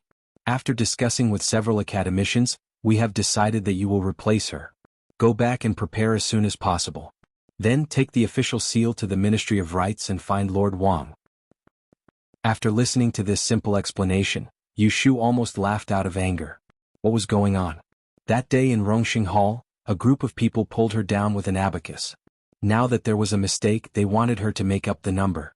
Did they think that she, a female fortune teller, would come and go at their beck and call? Yushu wanted to say that she did not care about going and let them find whoever they wanted. But when the words came to her mouth, she held back her temper and grinned. I have the official seal with me. There is no need to prepare. Academician Qin, please help me find someone to lead the way to the Ministry of Rites. After all, such a big event like the ancestral worship ceremony could not tolerate her temper. It was not worth it to ruin her future just for a moment of pleasure. Damn it, a good outing was ruined. Qin Yuan did not know that Yushu was secretly hating. He called a female student who knew the way and led her away. After they left, the people sitting in the hall began to talk. Some people's luck is just like that. No matter how you try to stop it. Madame Lu touched her hair and showed a mocking expression. No one said anything.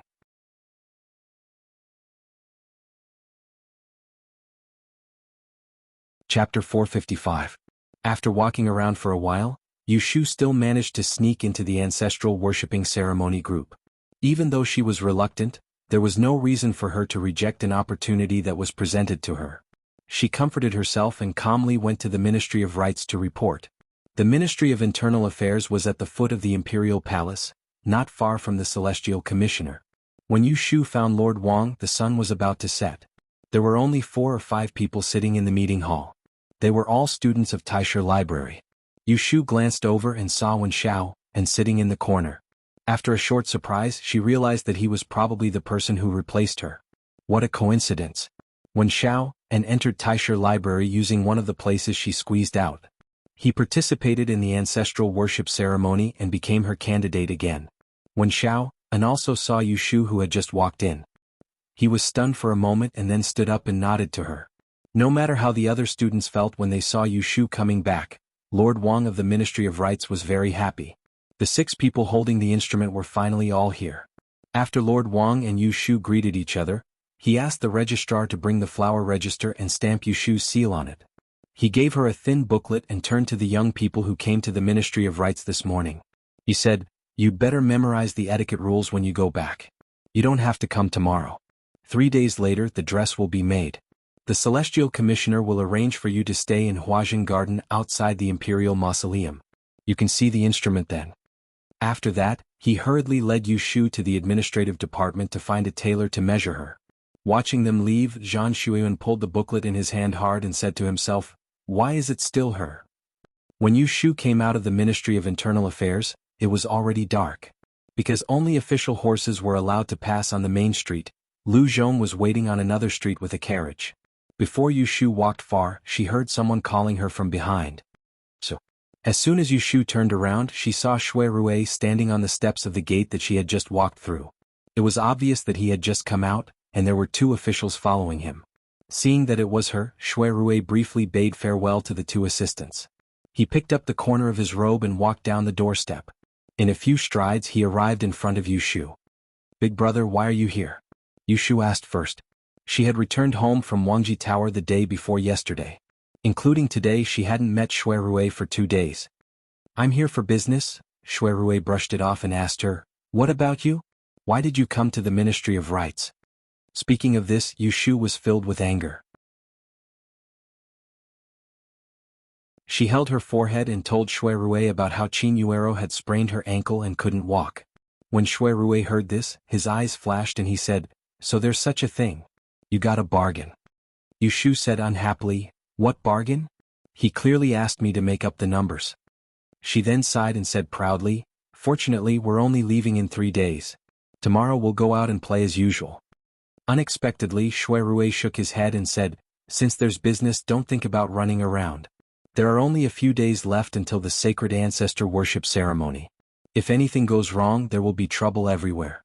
Don't worry and wait for the ancestral worship ceremony to end. We'll go out to relax." Yushu also knew what was more important. She resentfully said, "N." Shui Rui saw that she was in low spirits and that the word unhappy was written all over her face. He chuckled and lowered his head to get closer to her. He said, "Don't be unhappy. I'll go this time too." Did she hear wrongly? He's going to the Imperial Mausoleum too? Shui Rui said, "In the afternoon, I received an edict ordering me to accompany the emperor to the imperial mausoleum on the 6th day of the Lunar New Year. You should be leaving on the same day. Although it's not convenient to meet, you can still stay in Huajin Garden before the ancestral worship ceremony. I'll find a chance to find you. Yushu's face instantly disappeared. She suppressed the smile on her face and nodded. Shui Rui raised his hand and patted her shoulder. Let's go. I'll send you back. How did you get here? The carriage is parked in front. Did you stay up late to read these 2 days? No. She didn't tell him even if she did. Shui Rui turned his head and looked at her. You've been eating at Wang Jilu's food for so long. Are you not used to it? Yushu said embarrassedly, Don't laugh at me. To be honest, I'm not used to it. And I'm not used to it either. He wasn't used to eating alone. Without her in front of him, even his favorite wine tasted bland. The plan couldn't keep up with the changes. Yushu and Shui Rui had to go to the Imperial Mausoleum in a few days. They had no choice but to cancel the outing on the 3rd day of the Lunar New Year. Yushu didn't know how Shui Rui explained to Feng Zhaomiao and Shui Jinshuan when they got back. That night, she personally went to Xan Lu to apologize for standing her up. Xan Lu didn't blame her. Instead, he was more interested in the fact that Yushu was chosen to attend the ancestral worship ceremony. He asked all sorts of questions and even flipped through the rules and regulations in Yushu's hands. In the end, he hesitantly asked, You said Yuero fell and hurt herself. Should I go see her? Yushu put away the booklet and glanced at him. She said, If you want to go, then go. If you don't want to go, you don't have to force yourself. It's up to you. Xan Lu touched his nose and bitterly said, Ever since Ji Xingxuan's accident, we haven't been in contact. A while ago I went to see her, but she closed the door and refused to see me. Now that Ji Xingxuan is dead, I'm afraid she's blaming me. Seeing her gloomy expression, Yushu sneered and said, Ji Xingxuan reaped what she sowed. What does it have to do with you?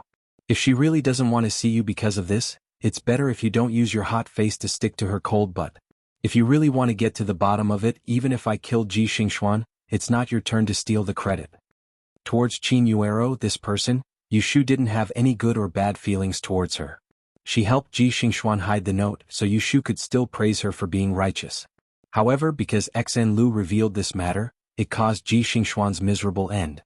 She shifted the cause of Ji Xingxuan's death onto Xan Lu and ignored Ji Xingxuan's sins.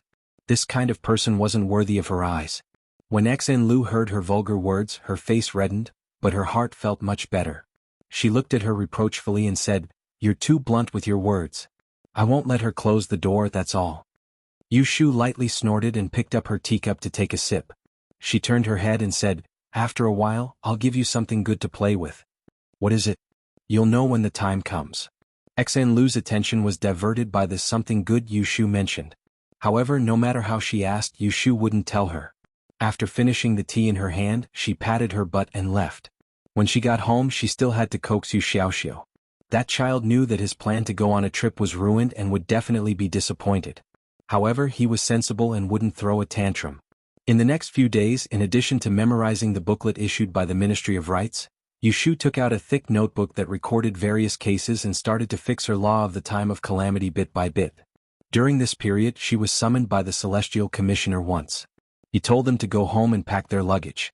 They had to leave Anling City early in the morning on the 6th day of the Lunar New Year. They would pass through the Taiping Gate and set off for the Imperial Mausoleum. It would take them a day to travel and they had to settle down in advance before the day of sacrifice of the Holy Ancestor. They would stay outside for 5 to 6 days. When Yushu heard the news, she immediately dealt with a few important things at hand. The first thing was to take the Assistant Minister of the Ministry of Works, Qiu Jiming, to her mansion on Baochang Street.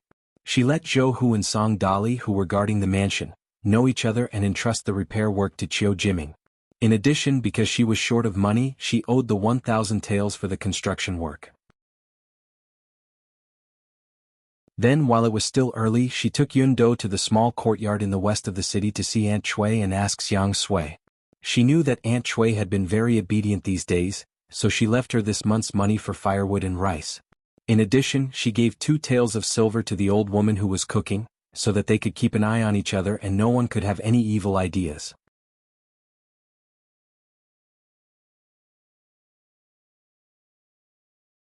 Chapter 456. Old Man Su's craftsmanship was better than what Yushu had imagined. Because of Yushu's request, He had polished 20 round beads of the same size from each of the water essences. After the polishing, the water essences revealed their original luster. The white was shiny, the pink was fresh and tender, the yellow was crystal clear, and the red was delicate and beautiful. It was not as flawless as the crystal products in her memory. Instead, it was natural. When she held it in her hand, it was like holding a glistening water light, especially cool and refreshing under the sun.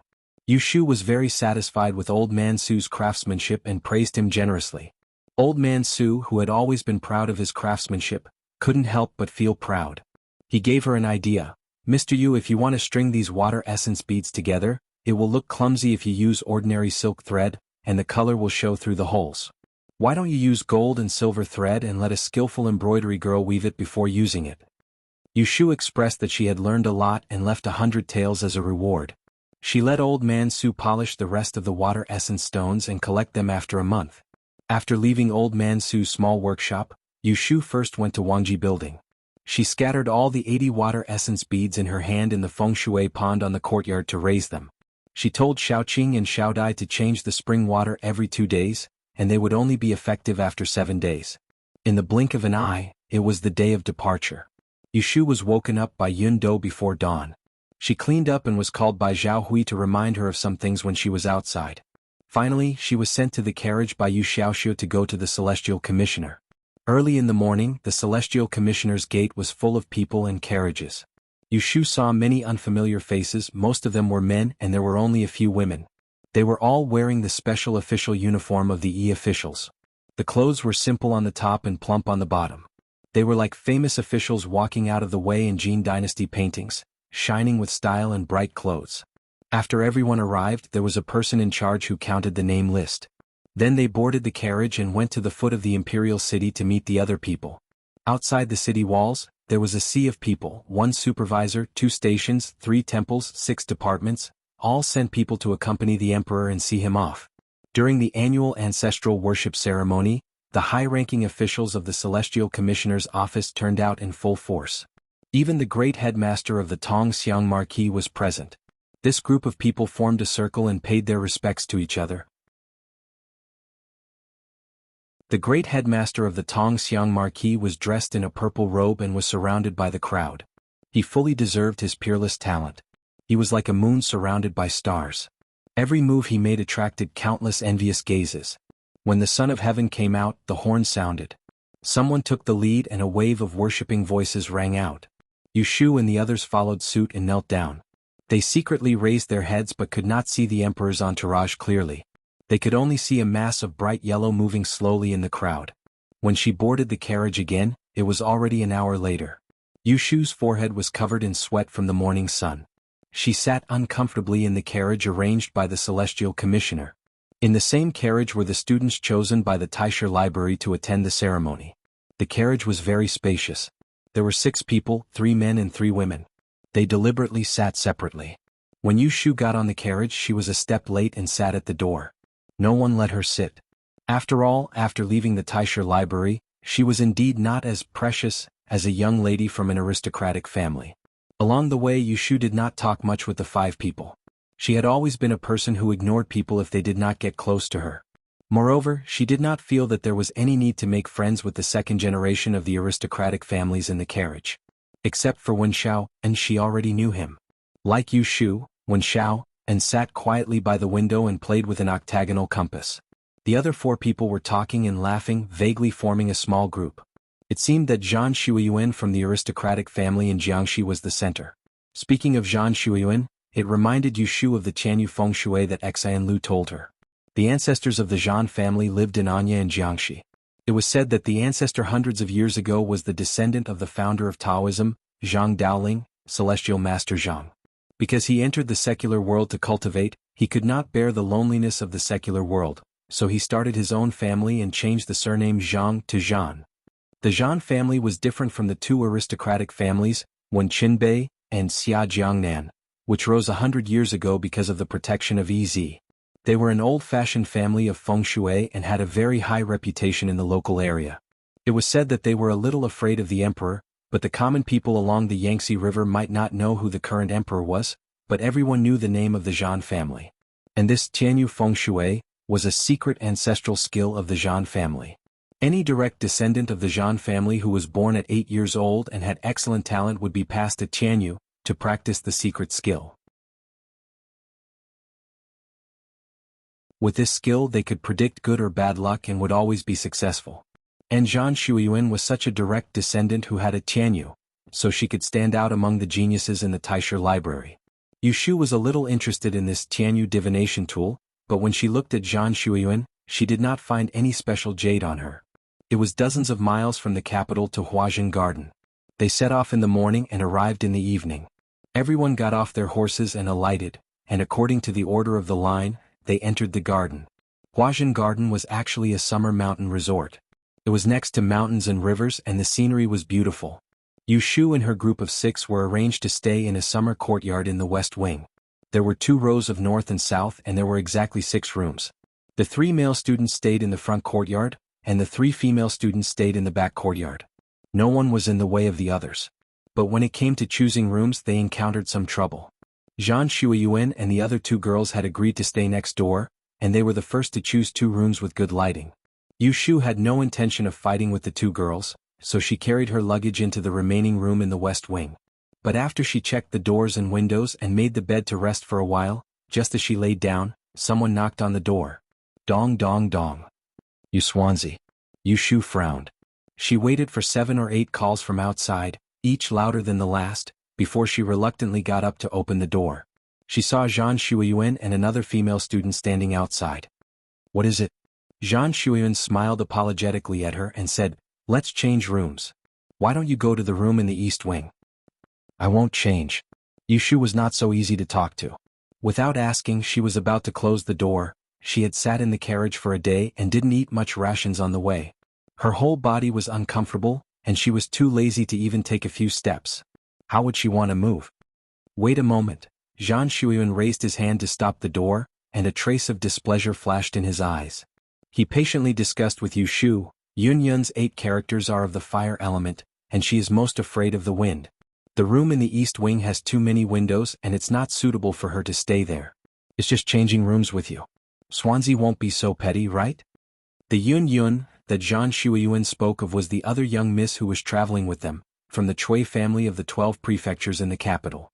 Hearing this, Yushu swept a glance at that Chui Yun and asked Zhan Shuiyuan in reply, since that's the case, why don't you just change rooms with Miss Chui? Could it be that your 8 characters are also of the fire element? Zhan Shuiyuan naturally wouldn't tell the truth that she didn't want to stay in the rooms at both ends, and said to Yushu, that's not it. If I could change rooms with her, I wouldn't need to trouble Swansea. However, I have Tianyu and can only trouble Swansea. When Yushu heard Tianyu, her interest was piqued, and she wasn't in a hurry to close the door and chase them away. She looked Zhan Shuiyuan up and down and said curiously, I've heard that the Zhan family's Tianyu is marvelous. I wonder if Miss Zhan can let me take a look? Looking at Yushu's expectant gaze, Zhan Shuiyuan's face revealed some arrogance. Probably intending to show off, she hesitated for a moment, and then pulled out a piece of string from her collar, revealing the item hanging around her neck. She held it in her palm and didn't have any intention of taking it off. This is the heirloom of the family. What entered her eyes was an oval-shaped jade, with an 8-clawed golden handle on the back.